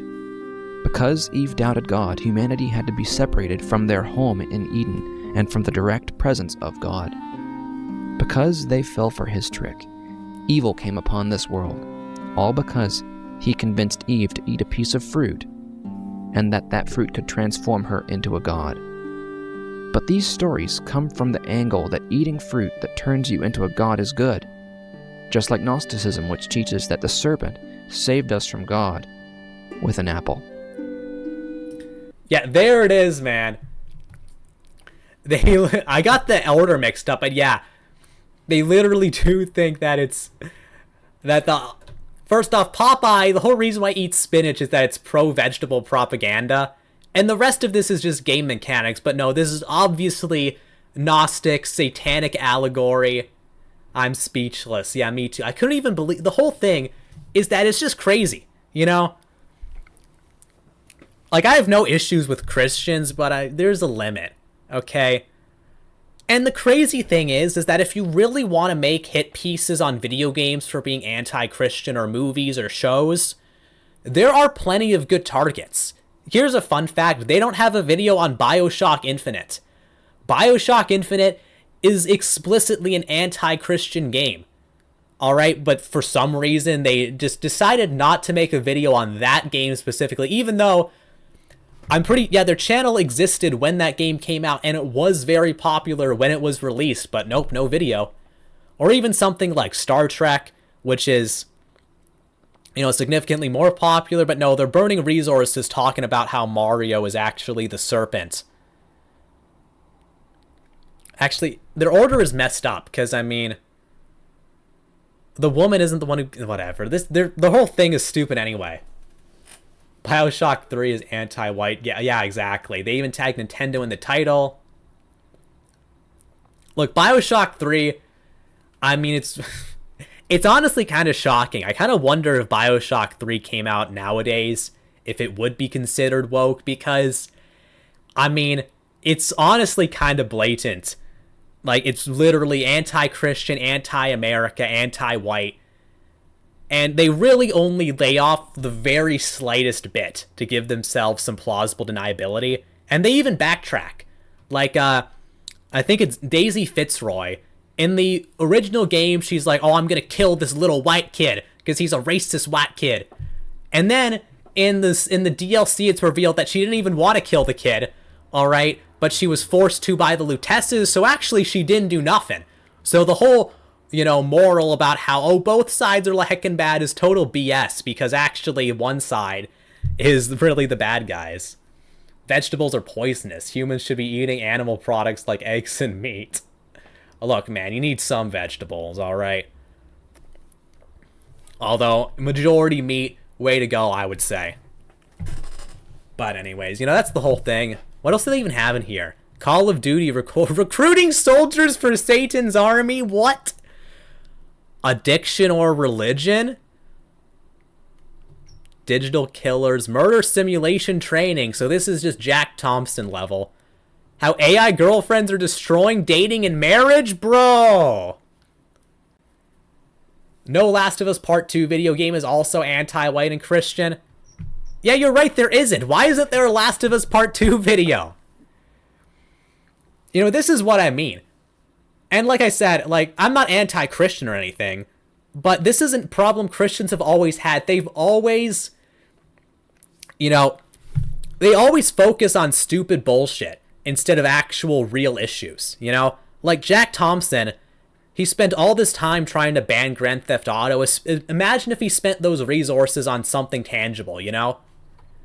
But this is how it always goes with Christians. They waste time on stupid shit. And look, not only is this wasting resources, but it's also burning your goodwill with other people, you know? The forbidden fruit is cooked processed starches. Glucose released from plant cells will destroy your metabolism and cause long-term cellular dehydration. Look, man, I don't know about all this Look, as far as nutrition goes, you hear a different story from everybody. All right, my opinion is that some stuff is generally true, but you know, I think people in general just need different diets because you know, people are just different. But I mean, you know, some stuff is just obvious, like, you shouldn't be eating all this, like, fucking shitty bread and fucking, you know, junk food or whatever. GTA 6 could be anti-white, who knows? I mean, look, it will be. I think they're going to tone it down. I don't know, I think GTA 6 might bomb. If you eat slop, you become slop, exactly. What did I miss? You can look at the chart right here. As you can see, Mario symbolizes the serpent. Peach is Adam and Eve. The super mushroom is the fruit of knowledge, and Bowser is God. Okay, Mario is all about rebelling against God by eating the evil super mushroom. One interpretation is that God intended Adam and Eve to eat the fruit eventually when they'd be more ready for it. Tolkien's version of creation further emphasizes God granting free will. I mean, there's a lot of ways you can think about it. I mean, the story of Adam and Eve is kind of... Look, it's pretty weird if you really dig into it. Look, I think the story is just supposed to be about sort of I think it's supposed to be about the relationship between men and women. Like in Buddhism that there's this idea that women are corruptors. You know, they are sort of agents of nature, and nature is seen as, you know, evil and chaotic. And effectively, while men can sort of reach enlightenment on their own, or sort of leave the system, women motivate men to engage in the cycle, in nature, okay? You know, women encourage men to, you know, go out and kill more, you know, eat more, keep things going.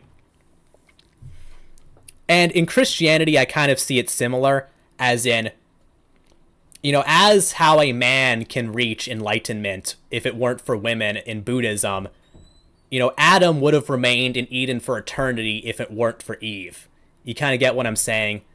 That's kind of how I think of it. So effectively what the story, I think, is about is how ultimately women seek sort of chaos, and men end up getting strung along by women. And that's just sort of the nature of things.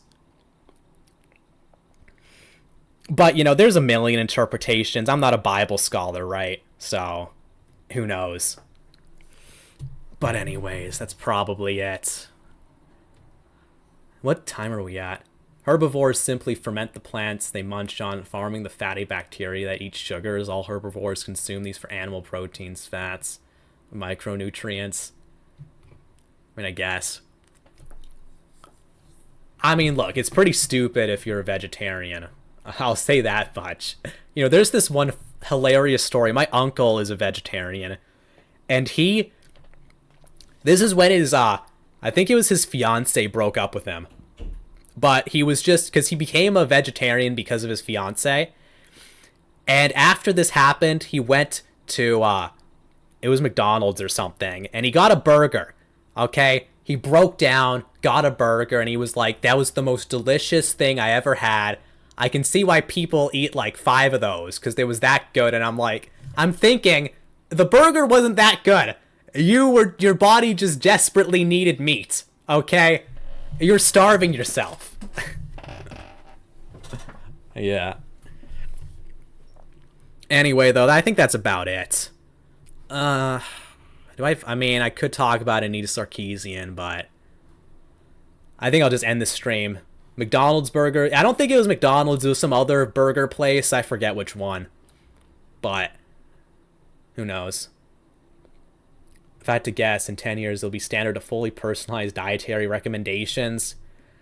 I mean, look, that's, what I think, right? I don't think, that's one of the things. Like, you get these people who are like, oh, this diet was great for me. And then someone else tries it and like, that diet sucked, right? So you have all these wacky diets, and some of them work for some people, and some of them work for other people, right? It's a super, I don't know, I feel like, yeah, nutrition's just complicated, but, yeah, though. But that's about it for today. I mean, we're out of content when we're talking about fucking diets. When did we go to eating food? It was Hookley who talked about that one. Oh, man. By the way, nice username, Serica for life. Sorry about the diet talk. Anyways, though, that's about it. I don't know. Did I miss any comments? Guess not.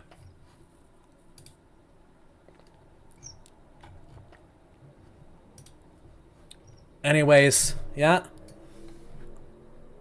Yeah, I think it's time to end the stream for tonight. Thank you guys all for watching. If you enjoyed, like and subscribe. Thanks a lot. Yeah, this has been Kai Maren. Thank you guys all for watching. And goodbye.